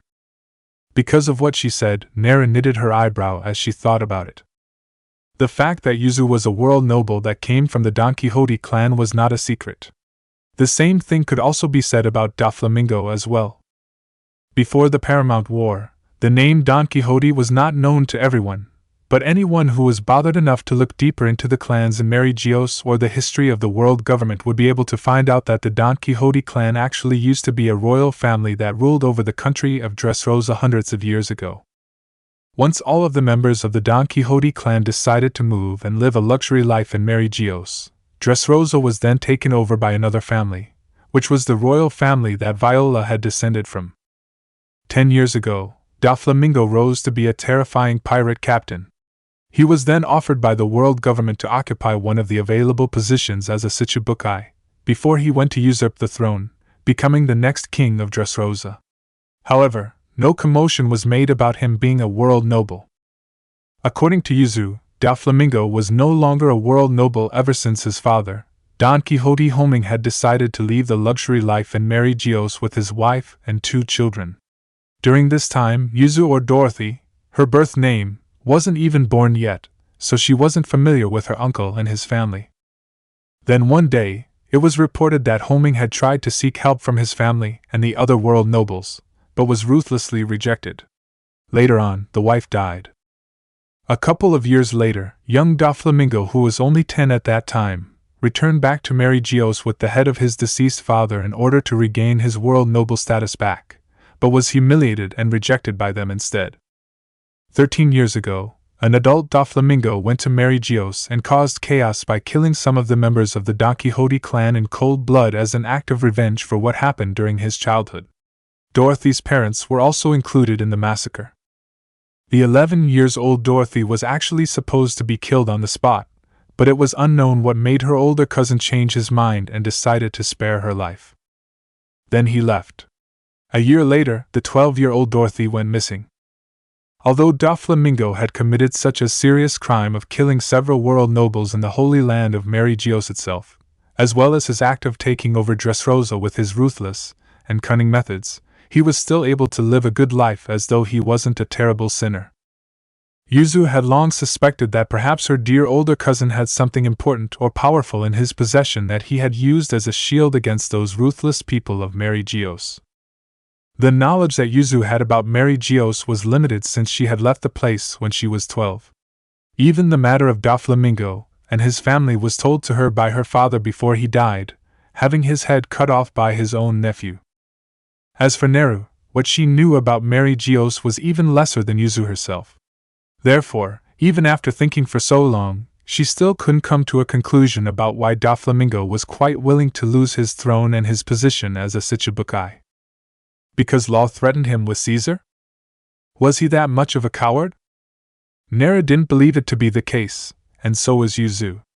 Both knew that this matter was not as simple as it seemed to be on the surface.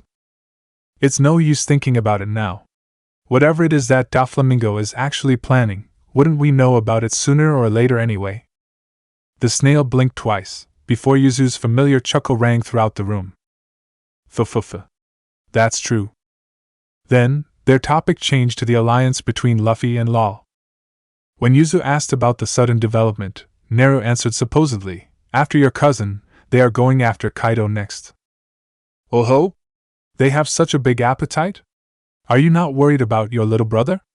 Yuzu asked while the snail that represented her expression raised its eyebrow, which gave Naru the perfect example of how Yuzu would look like now.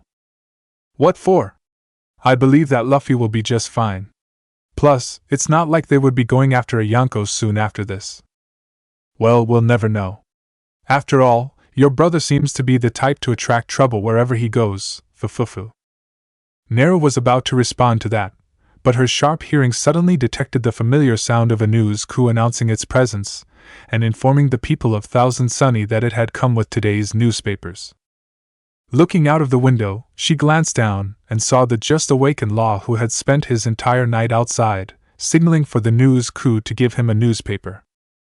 As Naru watched the man buying the newspaper from the news coup, her eyes flashed as she recalled what happened yesterday. After surprising the man by telling him that he was now responsible for dealing with the enemy, Law immediately decided to act upon her advice. Instead of letting Doflamingo come for them, Law considered that it would be better if they came to him first. Hence why he decided to contact Doflamingo immediately. Naru was also there when Law had spoken with the enemy, and it had to be said that she was quite impressed with Law's aggressive approach of demanding Doflamingo to not only quit being a Shichibukai, but to also quit being the king of Dressrosa. Law's main objective was to make Doflamingo lose the protection of the world government. And who would have known that his plan would work? And although she was suspicious of the whole thing with Doflamingo, she was also the one who said that she would not interfere with whatever it was that Law had planned to do. Naru watched as everyone else started to appear one by one, surrounding Law, who was holding on the newspapers with a very serious expression.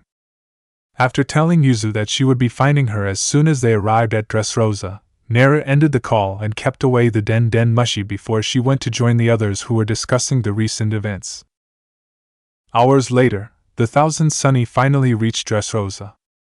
Chapter 33, Dressrosa Archi. Looking at the island ahead, Naru marveled once again that Mother Nature was indeed great for having the creativity to create various islands with unique design. Beside her, Luffy asked, "Is that Dressrosa?" "It's Dressrosa." Usopp corrected him for how many times, he didn't even know. "That's what I said." Shameless Luffy at it again. Sigh. "Yes, Captain." The sniper gave up. "That's Dressrosa." "Yosh! We are finally going to see Ace." Luffy was excited with the thought of finally reuniting with his older brother. Oh, and the tournament plus a golden opportunity to finally beat Ace. It would be much better if Sabo was there as well. That way, he could beat them both and be the second strongest among his siblings. Shishishishishi. Besides him, there was also another person who was itching to use all his muscles and swords in the tournament. With an expectant look, he asked Naru, "You think there will be many strong people joining the contest?" "Well, of course. Who doesn't want to own a powerful devil fruit like the Guruguru no Mi? People who will be joining the tournament will definitely not be weak. Who knows, perhaps there are some familiar people that you will see later," she replied. At her words, Zoro smirked and declared, "It doesn't matter who they are, I'll beat them all." "You have such a big confidence to beat my brothers?" She raised her eyebrow. "He may be strong, but he surely wasn't strong enough to beat both Luffy and Ace with his current strength. Especially Ace, whom she had trained personally these past 2 years. There is no such thing as giving up in my life. Beating his captain and his captain's older brother was not his life mission. His goal was to grow stronger and be the #1 swordsman in the world. Losing was also a part of the process of growing stronger." "Well said." Naru nodded in approval. From what she had observed, Zoro had potential and many rooms for improvement. She had no doubt that the man would definitely achieve something great in the future. Just then, Naru felt something amiss. She felt that she was being watched. Narrowing her eyes dangerously, she fixed her eyes at where she was sure the person watching her was at, and the island just happened to be in her line of sight. No matter how good her eyesight was, she wasn't a Hyuga who could see farther into several kilometers of distance. But she could feel their presence. Having sensed the whereabouts of the person watching her, Naru didn't hesitate to counter back with a mental attack with her chakra. Immediately, the feeling of being watched disappeared. That is a warning. Whoever that person was, they'd better not let her catch them once again, or else she wouldn't be this merciful on second time. Once the ship was docked at somewhere secluded, everyone disembarked from the Thousand Sunny. We are finally here. Pipe down, Luffy. We are in the enemy's territory. You're not being quiet either, stupid. Ah, I'm feeling ultra super this morning. Let's go ahead and blow off the factory. I said keep quiet. Seeing that everyone seemed eager to explore the island instead of being serious over their mission, a worried Law was second-guessing his decision, wondering if they were going to be fine at all. According to his plan, their goal was to destroy the Smile Factory while having Doflamingo distracted with Caesar's fake retrieval mission. Since all of them were made aware of the plans that were prepared by Law himself, they knew their roles and was split into 3 groups. Team Law consisted of himself, Robin, and Usopp, would be the one to take Caesar and headed over to the green bit. Meanwhile, Team Luffy with the captain himself, Zoro, Frankie, and Kinneyman, would be going to the factory, which was hidden underneath the Corrida Coliseum, and destroy it. The rest, as Team Sanji, would be guarding the Thousand Sunny. Here, take this. Law gave Nami a blank piece of paper. A Viva card? She was confused as to why the man suddenly gave her this. Just in case if something happens to us, leave and head to Zo immediately. This Viva card will lead you there. What do you mean? With Nay-san here, how could something happen to us? Nami responded by hugging the smiling Naru's arm. Nami is right. Why are you being so negative about our situation anyway? Usopp asked. Law shrugged his shoulders. We'll never know if something unexpected is going to happen and disrupt our goals. Usopp had no words to counter back since Law was making a lot of senses. Naru had handed over the matter of dealing with Doflamingo to the 2 pirate captains, so what the others were going to do later were all according to what Law had planned, since it was impossible to depend on Luffy for this type of thing. And thanks to some additional information that Viola had kindly provided Yuzu in order to show her sincerity to secure a meeting with Naru, everyone was well aware of what was happening in Dressrosa. Alright everyone, don't forget to disguise yourself first. Naru reminded them. Thanks to Kininan's devil fruit ability, the men changed their appearance. Alright. We look great. They will never be able to recognize us like this, shishishishi. Luffy exclaimed with confidence that came from who know where.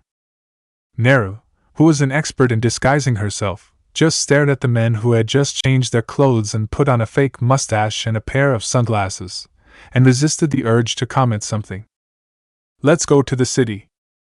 With Luffy being the leader, his team had already disappeared, along with another person that shouldn't have left. Eh? Where is Sanji? He follows them, reported the calm Robin. Then who's going to protect us? Chopper immediately panicked. I can't believe they ran off just like that. Law was annoyed, unlike Naru who didn't seem worried at all. Don't worry about them. They will be just fine, she said. Then in front of them, she also changed her appearance, causing them to be in awe of her shape-shifting ability. Especially Law, whose first time seeing someone changing her appearance right in front of him. With this kind of ability, it was no wonder that she was never caught before revealing herself 2 years ago. He thought. I'm going to find Yuzu now, she said as she skillfully braided her long hair. With the face that lacked the 3 thin lines on her cheeks, and eyes the color of bright emerald, she looked at Law and said, if something happens, you know how to contact me. Law nodded with a serious expression. Satisfied, Naru then disappeared from their line of sight like she had never been there. On a busy street of Acacia, many eyes were attracted to the sight of a beautiful smiling lady who had her long dark hair tied into a low loose braid.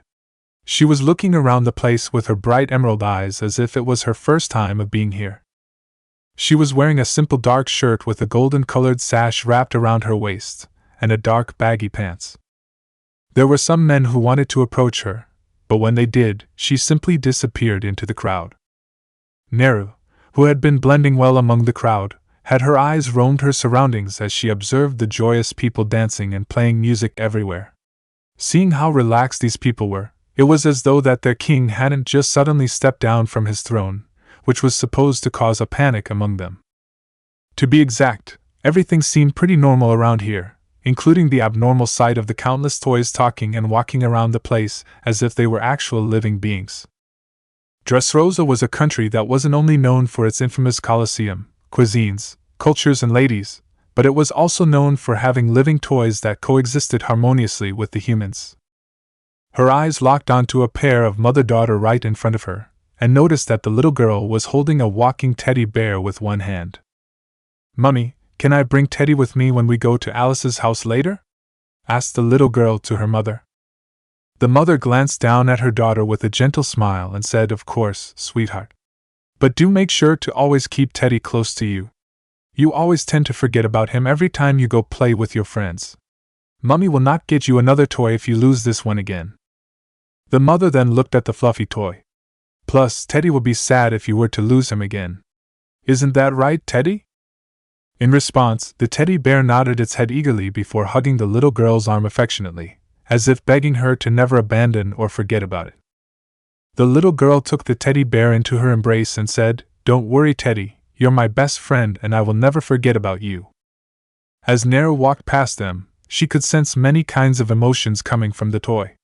Among them were longing, sadness, regret, unwillingness, and a sense of anger. However, despite the unusual reaction, her demeanor didn't betray her thoughts as she continued to walk forward like nothing had happened. "Right, I need to find Yuzu," she thought as she continued to head over to where her friend would be. In her hand was a piece of Viva card that would bring her to the whereabouts of its master. Although Naru could simply find Yuzu through her presence, her team had long learned to conceal their own aura and presence after seeing how she did it all the time. Especially Yuzu and Hyde, who had been with her the longest.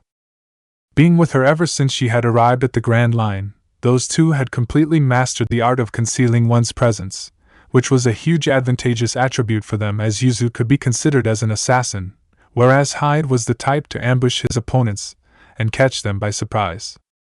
But of course, no matter how well they hid themselves from her, she would still be able to track them down thanks to her highly advanced sensor ability. However, since there was already this little piece of paper in her hand, trying to lead her to its master, then she shall not let down, and just let the Viva card to do its job. It didn't take long for Naru to find Yuzu in a well-known tavern as she enjoyed her orange-flavored desserts. Like Naru, Yuzu was also under a disguise by wearing a white cloak and a mask to cover the upper part of her face. Although she appeared somewhat suspicious with her get-up, but her identity was hidden nonetheless. Unlike the Straw Hats or any other pirate crew that could care less about being recognized by their enemies and often enjoyed themselves without needing to worry of attracting unnecessary troubles, Naru and her gang were the total opposite. Every time Naru brought her group to some places where there were a lot of people, especially now that they were quite recognizable after having announced their existence to the entire world a couple of years ago, they always made sure to keep a low profile. However, even when she was still under the persona of the mysterious Yuzukage instead of being known as Monkey D. Naru, she was already fond of changing her appearance ever since she had started to build her own spy network, which had grown tremendously over the years, just like Jiraiya's did. Thanks to the efforts that she made, starting from Dawn Island, her spy network had expanded to all over the Four Blues, as well as the whole Grand Line. Wherever she went, as long as that place seemed worthy for intelligence gathering, Naru would always leave behind a clone. It was good to say that those places each had their own base of intel. And unlike when she only had her clones to do the spying, gathering intelligence, and selling information, now she had real people actually working for her. Due to secrecy and loyalty issues, Naru had her own methods in ensuring that those people would remain loyal to her and not have even the slightest thought of betraying her. Which was why she had her clones acting as the leader of the base. Those clones would also be replaced by a new clone every week. Considering that it was impossible for her to keep her clones active forever, she herself had made up a system in which a clone would summon another clone to take over its position before it dispelled itself. After all, it would be a disaster if dozens of her clones from all across the world would suddenly explode at the same time. Even someone who could bear pain like her would loathe to experience a sudden massive headache out of the blue as she went through her daily life as usual. Anyway, her habit of changing her appearance was the result of her being a ninja with a large spy network and as a mischievous prankster in her previous life. Nara looked over at Yuzu through the window from across the street. Sensing a pair of eyes on her, Yuzu turned her head to the side and saw a woman on the other side of the road looking at her. At that moment, the brunette was stunned as her pair of eyes widened in surprise when she saw the appearance of the woman. When their eyes made contact, the woman's emerald green eyes suddenly turned into a familiar shade of blue before returning back to its previous color. 3 thin lines also appeared on her cheeks in a couple of seconds before they disappeared, revealing a smooth, flawless skin. When Yuzu saw that familiar grin on the woman's face, she came back to her senses as she came into realization that this woman was actually her leader. Leader! Seeing Yuzu's reaction, Nara smiled in amusement as she kept away the Viva card, before heading towards the tavern. Entering the building, she immediately attracted the attention of the other customers with her appearance. Some men were giving her an interested look with a glint in their eyes, but seeing that she was heading straight towards the mysterious woman with the white cloak, they gave up on their thoughts. As they were frequent visitors of this tavern, who among them didn't know that the one with the white cloak and her partner who ate a lot were actually people that they couldn't afford to offend? Especially the female who often dealt with those who sought trouble with her sword. Nara wasn't fazed by the stares. She ignored them and calmly took the seat across from Yuzu and said to the absent-minded woman, "Although the color of my eyes has changed and my birthmarks are no more, and I have also cut off the front of my hair a little bit, but certainly I don't look that much different than how I usually look, right?" Yuzu blinked before shaking her head. "No, Leader San's disguise is naturally as good as usual. I'm confident that nobody here will be able to tell that you're actually the Yuzukage.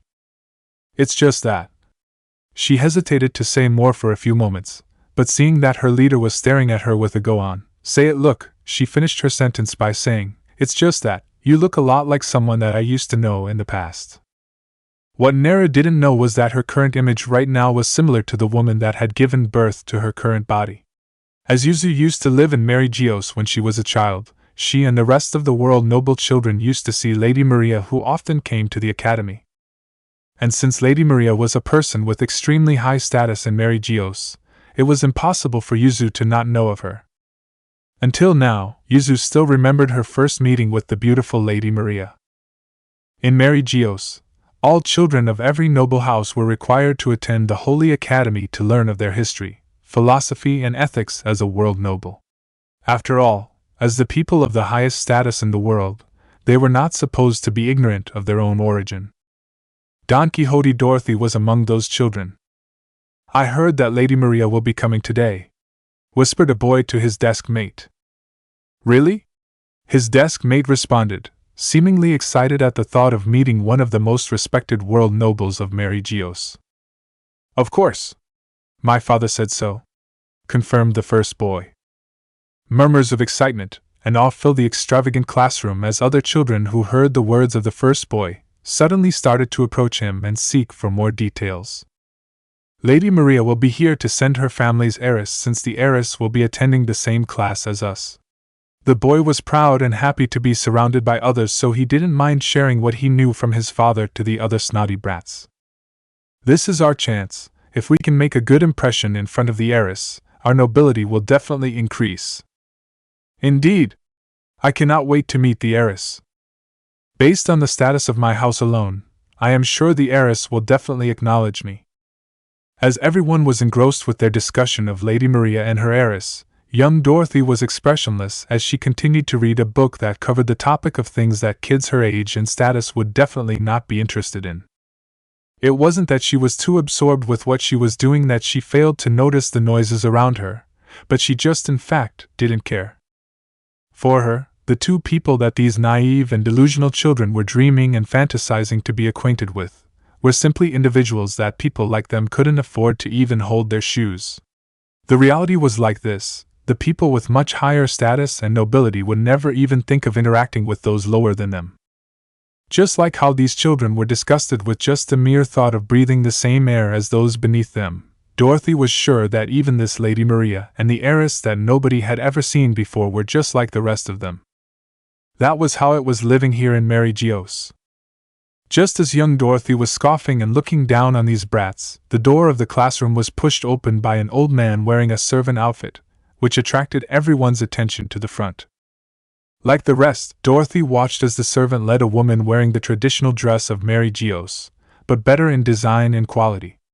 Her black hair was long enough that it reached her waist, and the upper part of her hair was tied into a bun which was then adorned by a simple but expensive little crown. The woman was smiling gently as she scanned the classroom, and for a moment, her emerald green eyes lingered on young Dorothy before the woman turned around and urged for a small figure to come in. From behind the woman, a little girl with long black hair and eyes the same color as Lady Maria entered the classroom. With arrogance and disdain in her eyes, Dorothy knew immediately that she was the infamous heiress that the other children had talked about before. The one that would replace Lady Maria as the future master of their noble house. I see that the people here are not that concerned over their king's abdication. Naru spoke. A few moments later, a waiter came to take her order. After ordering something, the waiter then left with a blushing face when he received a smile from the gorgeous lady. That's because the whole thing is a fake. Yuzu replied with a mocking smile as she recounted the situation in the country before Naru and the others have arrived. As soon as the news of Doflamingo stepping down from his position as the king and a Shichibukai was announced, the people panicked and the whole country was in chaos. But not long after Yuzu had reported the situation to Naru earlier, some people from the world government suddenly stepped forward to clear up the confusion and explain that everything was not what it seemed on the news. Don Quixote Doflamingo was still the king of Dressrosa, and the truth would be announced later, which put the citizens at ease as they proceeded to go on with their daily lives as usual. To say that she was surprised that it was fake, that would be a complete lie. But she also didn't expect that the world government would be kind enough to lend a former world noble like Doflamingo the power to fool and manipulate the public just to capture two pirate captains that had just debuted into the world of piracy for less than 3 years. Why? What was it about Doflamingo that the prideful world government was willing to help him with such a big matter? Was it because he used to be one of them? Or was it because he had something that the world government was actually forced to help him? Well, no matter how curious she was, her curiosity could only be satisfied by the right person. So, what do you think about the princess? She changed the topic. Foolish, but brave, Yuzu said. Or should I say that her guts are just too big for a person like her? After exposing Viola's identity, Yuzu was ready for anything except for the sudden action that came from the long-haired woman next. Viola shocked the two by dropping down on her knees without any rhyme or reason. What's the meaning of this? Yuzu and Ace looked at the kneeling woman with caution and wariness in their eyes. I am not here as an enemy, declared Viola. Oh ho? Then what are you here for? If you can give me a satisfactory answer, then I'll consider giving you a quick death so that you would only have to suffer for a short moment before your last breath, Yuzu said as she purposely leaked out a killing intent to pressure the other woman. Her sword that was used to rob the lives of several others tonight was also pointed at Viola threateningly. Besides frowning at Yuzu, Ace didn't say anything to criticize her words. By now, he was already used to the woman's bloodthirstiness. Plus, this was not the time for them to bicker with each other when there was a potential enemy with them. Although Viola was somewhat affected by the coldness and slightly suffocating aura coming from not just the swordswoman, but also from Ace, she still persevered to deliver the words that she wanted to say. I am here as someone who is desperate to make a deal. Her answer surprised both of them. The two silently exchanged glances with each other. Well, that was kind of unexpected. Yuzu scoffed. Are you being serious? You, who come from Doflamingo's side, are here to see us just because you want to make a deal? With us? Is there something wrong with your brain? Seeing that his partner was at it again, Ace could only sigh and choose not to say anything. Despite the insult hurled at her, Viola remained calm as she said, "I am being truthful. However, I am not here to make a deal with either of you." This time, Yuzu was starting to become irritated. "Are you playing a trick on us? Is this a stupid stunt that Doflamingo has come up with? Is he going to appear from out of nowhere after ordering you to humiliate yourself like this? Is that it?" Yuzu then looked at Viola from top to bottom, before letting out a TSK. "Although you are just a former princess with no real power, you still have the blood of a royalty running through your veins. Acting like this, are you satisfied with being an embarrassment to your royal identity?" It was unknown what Viola truly felt when Yuzu gave immense blows to her pride, but her face was devoid of any emotion as she stared at Yuzu. "I am here out of my own volition. By doing this, I am showing my sincerity." "Sincerity? To your master, the Uzukage Monkey D. Naru." That caught their attention. Before Yuzu could say anything, Ace spoke first. "What do you want from my older sister?" he asked. Viola stared at Ace, and considered that this man might be easier to talk to than Yuzu. "I need her help. I know that with my abilities alone, I will never be able to show myself in front of her. I have known about your arrival since the first day you are here, which is why I am presenting myself to both of you right now."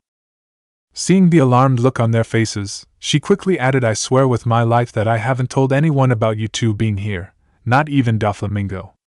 Though he has the assumption that you, at least, might be here later for the Guruguru no Mi." Viola emphasized the word later, and Ace didn't deny her words. When the two didn't seem like they were going to end her life, Viola tried to calm her fast-beating heart, and said, "The reason why I am here is because I need your help to deliver my words to the Uzukage." "And why would we do that? What makes you think that we will do it just because it's a request that comes from a former princess that holds no actual power?" Yuzu taunted her. Viola didn't mind being labeled as the former princess that held no actual power, because that was indeed the truth. It was because she was powerless that she was here right now, on her knees before another person. It was because she was so powerless in the first place that she understood that pride had no value and was useless when it was about obtaining more power. "You will. It doesn't matter if you're doing it because I request for it or not. But you will inform your master about this meeting between us just because you're simply loyal to her," Viola said with great confidence. Ace glanced at Yuzu, who was frowning but didn't say anything to refute her words. Although Yuzu was annoyed at how confident Viola was over her own words about her, she herself had to admit that Viola was indeed right. Her loyalty to Naru was something that nobody could question, not even Ace. If Naru told her to go left, she would never go right. Even if there were obstacles that would prevent her from accomplishing her mission, Yuzu would make sure to destroy every single one of those obstacles first. No matter how small, bizarre or foolish the thing that she might encounter, she would definitely report it to Naru. Especially with this kind of thing happening. However, a prideful person like Yuzu wasn't the type to back down so easily. "Where did you even get that kind of confidence from?" Yuzu sneered at the kneeling woman. "What gives you the confidence that you know that much about me?" In response, Viola calmly uttered one word that managed to stun Yuzu into shock. "From Miss Leah." "Leah?" Naru repeated the name. "So you know this Miss Leah?" Yuzu nodded. "Leah is a world noble and the heiress of her own noble house. She is the same age as us, but I'm not that familiar with her though. I only had the opportunity of meeting her because we attended the Holy Academy around the same time." "Holy Academy? Interesting." When she saw her leader's eyes sparkled more at the mention of the shitty academy than the one named Leah, Yuzu wanted to let out a mocking laugh and say that the academy was anything but holy. Just look at the bad attitude of the world nobles. That happened because of the teaching that they received from this so-called Holy Academy since they were children. However, Yuzu resisted the urge and merely resumed the topic about Leah. "Anyway, Leah is a very important person in Mary Geos that not even the 5 elders are willing to offend, let alone the rest of the world nobles. If she's that important, then how come I've never heard of her name before? Surely someone like her would be the perfect symbol of power and influence of Mary Geos." Not to mention that majority of the world nobles were narcissistic and prideful. It was a wonder why this Miss Leah was not known by everyone at this point. That's because she is so important to Mary Geos that she is basically hidden from the eyes of the public. From what I can remember, she always wore a muslin to cover the lower half of her face. The only time I have seen her face was on the first day of the academy, Yuzu said as she recalled the memory of that particular day. She then looked at her leader's face with unspeakable emotions in her eyes. In fact, Leah resembles her mother, Lady Maria, very much. They both have the same black hair and a pair of emerald eyes. If the grown-up version of that little girl is here, I would say that she would exactly, if not closer to your current appearance. Really? So you want to say that there are two people that look like me? Nara didn't change her appearance that much. What she did was merely changing the color of her eyes and erasing her whisker marks that she was known for. Was it that much of a coincidence that there were a pair of mother-daughter that looked like her in this world? She didn't think so. After making a mental note to investigate about these two, Maria and Leah, later, Nara wondered now, why would someone incredible as this Miss Leah be interested in someone like Viola, someone with no power and influence? Right now, her intuition was telling her that Leah had deliberately made Viola to seek her out through Yuzu. Not to mention that whatever deal that the princess wanted to make with her wasn't mentioned. So far, Viola had indeed showed her sincerity by giving a lot of valuable information that gave advantages to the alliance between Luffy and Law. But she still wasn't sure what the woman actually expected her to do. Was it truly to assist her in defeating Doflamingo? I asked that woman about her connection with Leah, but she refused to say anything unless you come and interrogate her yourself. Oh? It seems that she really wanted to see me. What to do? She did give us some valuable information, so what do you think, Yuzu? Then shall we go ahead and see her right now? That woman should be desperately waiting for us to appear at the place she has arranged herself. Nara blinked at the smirking Yuzu and couldn't help but to grin as well. It seems that you are well prepared. What can I say? As a subordinate, it is my duty to arrange everything to perfection and make things easier for you, Leader-san. Nara had no reason to decline a meeting with Viola, and she was also rather interested in speaking to about the matters in hand. After leaving some money to pay for Yuzu's food and the food that Nara had ordered but hadn't been served yet, the duo left. At another busy street of Dressrosa, a tall blond man with gray mustache wearing a black suit and a pair of black sunglasses could be seen standing alone as he turned his head left and right while cursing under his breath. It was obvious that this man was looking for something, or rather, for someone. Sanji looked around him once again and angrily confirmed that he really lost sight of a certain someone. That stupid Moss had better not cause any trouble, he grumbled, blaming Zoro for running off on his own. As to why he ended up in this situation instead of being with Luffy and the others, it was still Zoro's fault. It could not be anybody else but that darn swordsman's fault. Earlier, since they were already aware that the Smile Factory was hidden underneath the Colosseum, all they had to do was to head there instead of wasting time trying to find the secret factory. However, at some point, the group ended up at a local restaurant, enjoying the rare cuisines of the famous country. There are some unexpected things that have happened to them, and one of them was about the idiocy of a certain Marimo who was clumsy enough to get one of his swords stolen. Now that a thief was brazen enough to steal a precious sword from him, of course Zoro would not let it go just like that, so he went to chase after the thief to get his sword back. Knowing that the stupid brute would definitely lose his sense of direction and might disrupt their plan, Sanji chose to chase after him. At first it was still okay, since he still could catch up to him. But then he got distracted by a gorgeous woman who was dancing quite passionately on the stage. But he swore that it was just for a couple of seconds. Next thing he knew, boom! The Marimo was gone. But could he be blamed for getting distracted by a beautiful lady? The lady gave him a wink. Of course he was enchanted immediately. After grumbling and later, entertaining the idea of taking this golden opportunity to get rid of that brute forever, he then realized that he ended up somewhere with a lot of lovers acting all lovey-dovey around him, causing him to be full of envy and jealousy. Then, as he was fantasizing about Nami and Robin falling in love with him, someone suddenly came at him. It was the same dancing lady who winked at him earlier. "Please hold me in your arms," she said desperately while staring at him with that pair of teary eyes. "Eh?" But the woman didn't wait for his proper response when she suddenly proceeded to put her hands at the back of his head and kiss him, quite passionately if it had to be said. The stunned Sanji was delighted and also confused to react with the sudden turn of events. While these two were still locking lips, some men wearing soldier uniforms went past them. "Where'd she run off to?" "I think I saw her sneak into the lovers' alley." "Quick! Don't let her get away." After the soldiers left and couldn't be seen anymore, the woman stopped kissing the oddly quiet Sanji. Letting out a sigh of relief, she looked up to stare at him to thank him, but was taken aback when she saw his condition. Are you okay?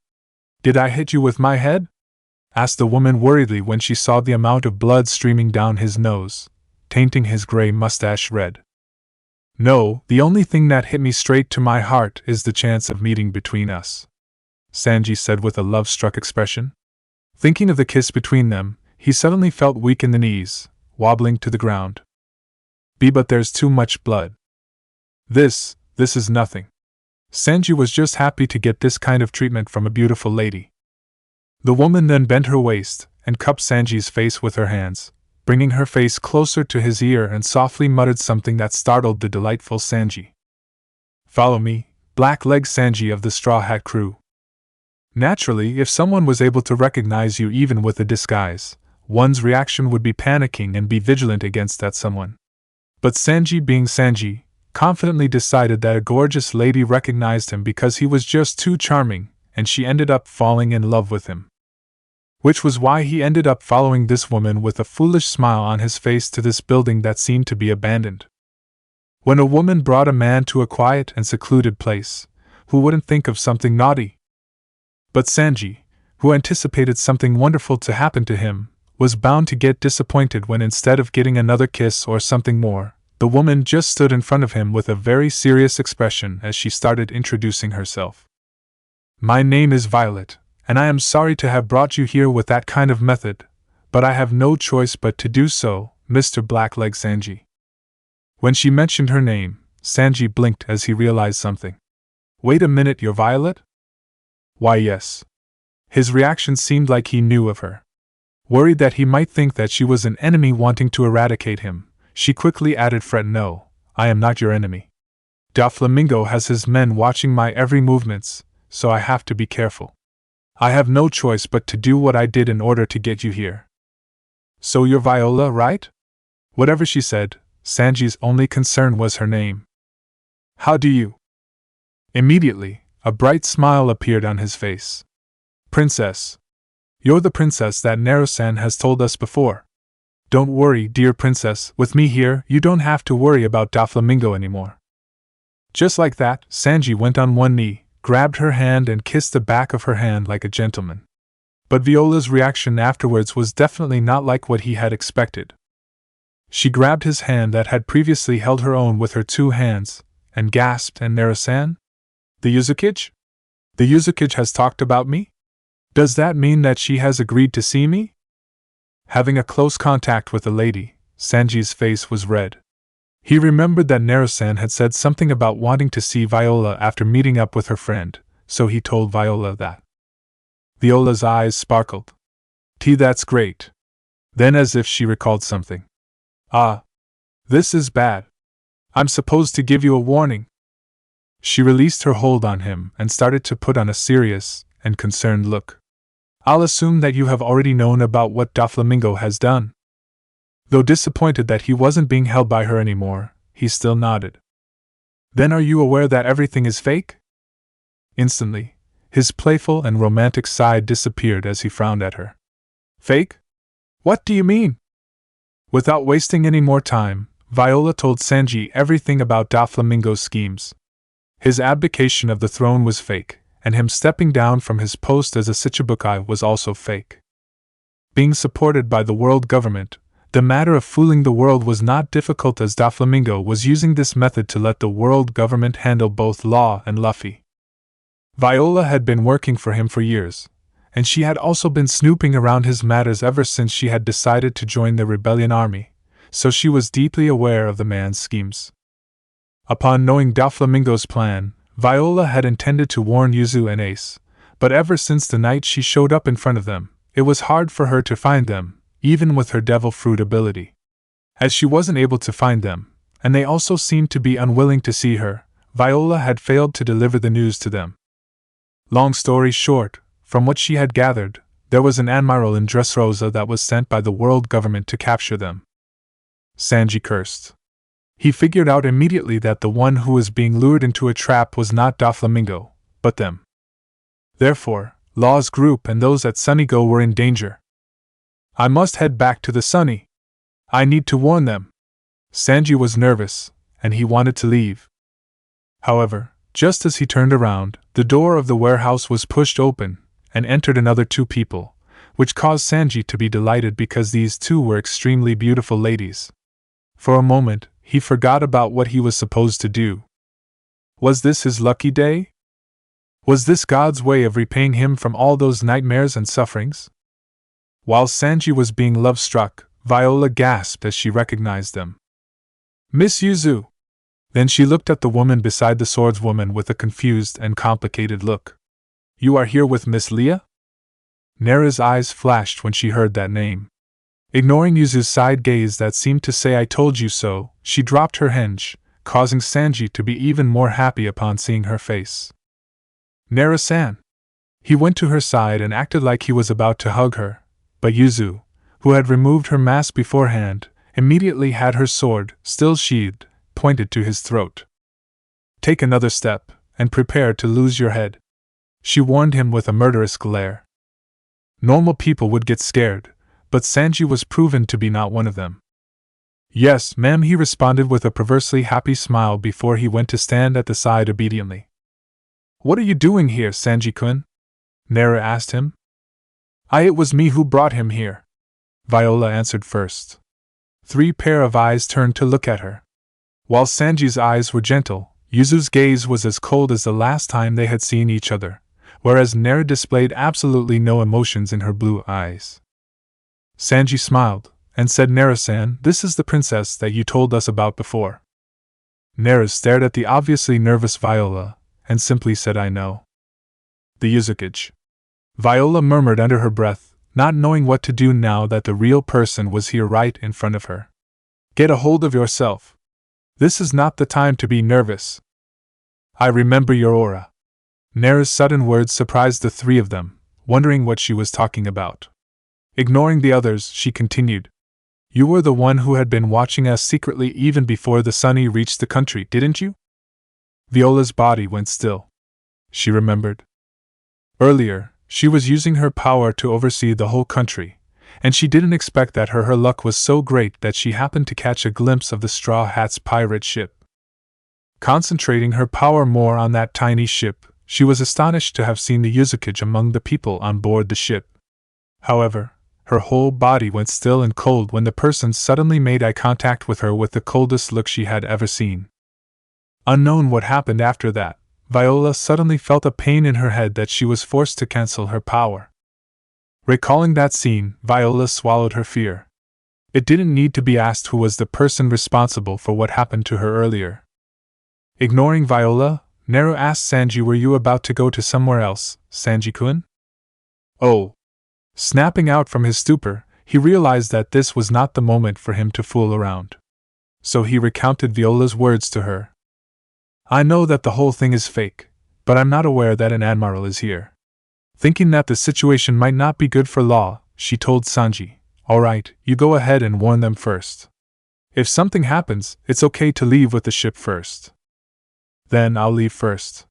You have to be careful, Nera-san, princess, and Sanji turned to Yuzu, but was only met with a sneering face. But would he care? Absolutely not. Have a nice day, mademoiselle.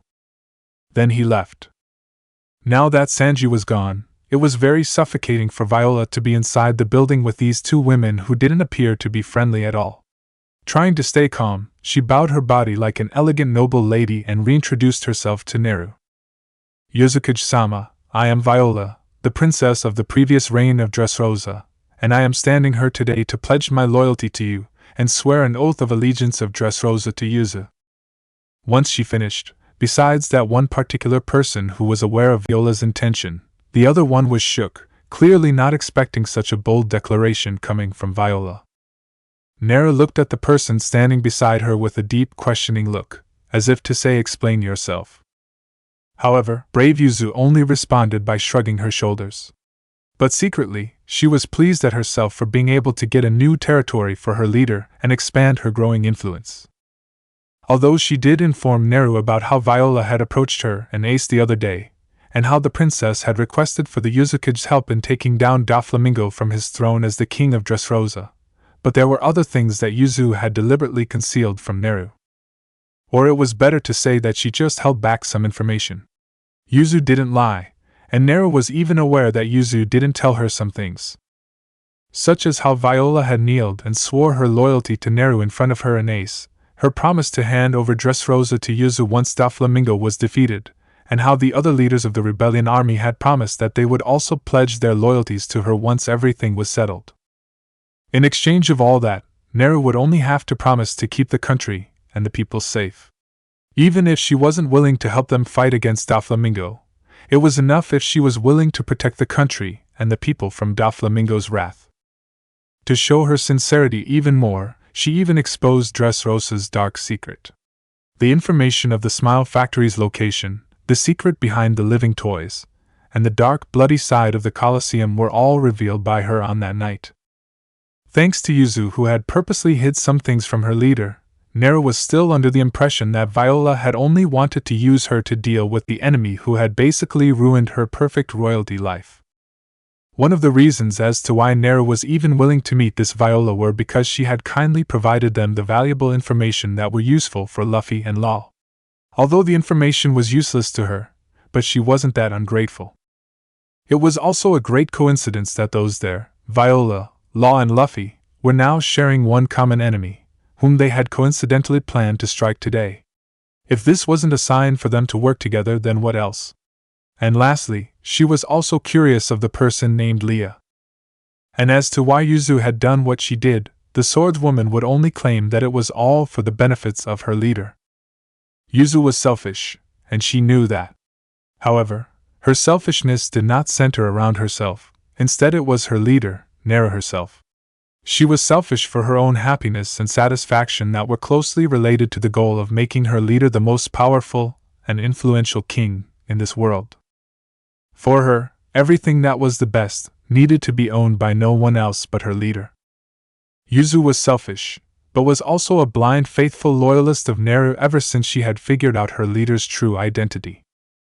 Unfortunately, Neru didn't know about the truths yet. But Yuzu would make sure to be by her side when she did. Meanwhile, Neru frowned as she still trying to process what Viola had just declared. Looking at the nervous woman who was anxiously waiting for her to say something, Neru resisted the urge to sigh. A few moments of agonizing silence, at least for Viola. Later, Neru finally opened her mouth. "I am aware that you wish to use my power to strike down your enemy." Viola held her breath, becoming more anxious as she waited for her next words. "But you should know I'm really fond of being used in someone else's scheme. So whether you can achieve that wish of yours or not, that is still up for me to decide." "But I'm not." Viola wasn't sure what did the Yuzuki meant by her words, but her face went pale. "And you, princess, how did you even come up with the idea of seeking me for something like this?" Neru was calm when she asked her that. "What do you mean?"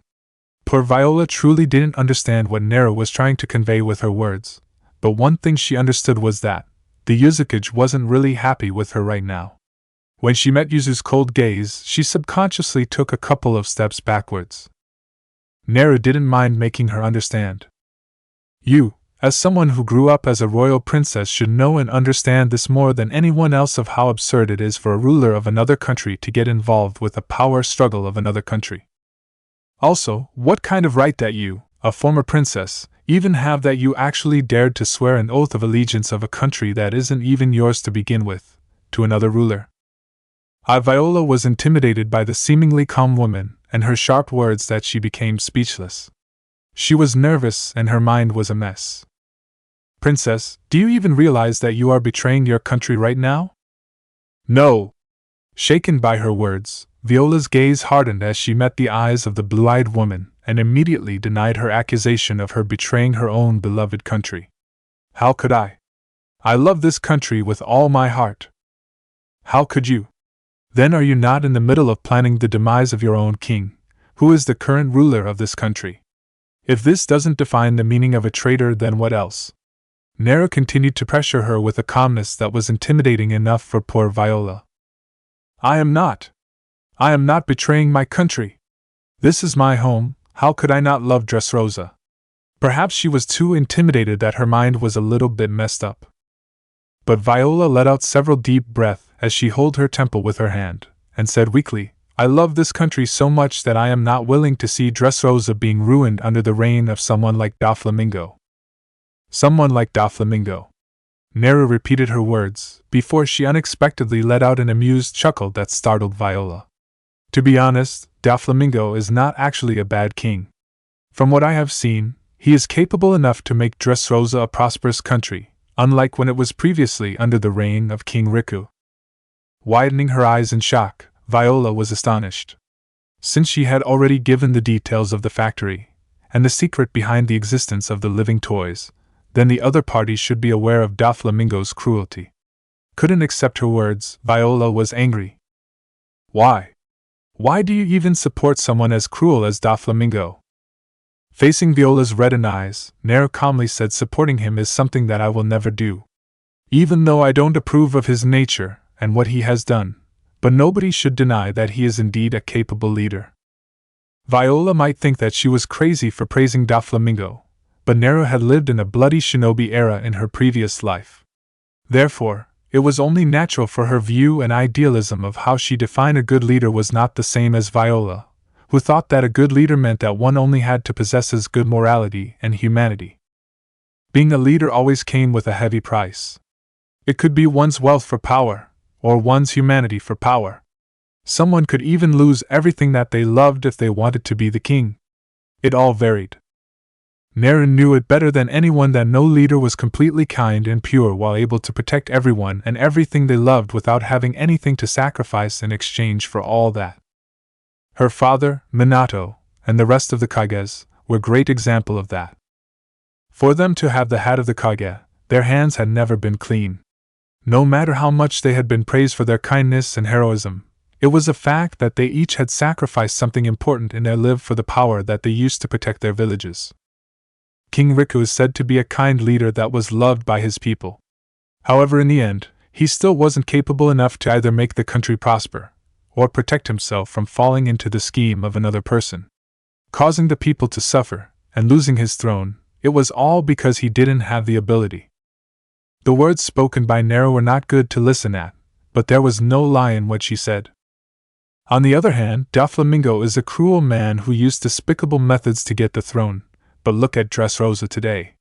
Isn't it now known as a wealthy country with rich cultures thanks to him? The people manage to eat well because of him, am I wrong? I don't see anyone on the street who is forced to sit and sleep at the dark corner of the alley, starving and shivering at all. She didn't see it, but Viola had. In her memories, because the country was poor, she had seen her poor people with thin and weak body at the streets, having no food to eat and warm place to live. No matter how much she and her family had tried to help, there were just too many of them that shared the same fate. Meanwhile, she lived at the castle with nice clothes to wear, warm food to eat, and a comfortable bed to sleep in. Viola had lived the previous reign and was now living under the current reign, so she had seen then changes. Everything that was said by the Yuzukage had no lies, but how could Viola stomach the idea that Doflamingo was a better ruler than her father? Absolutely not. She refused to give up.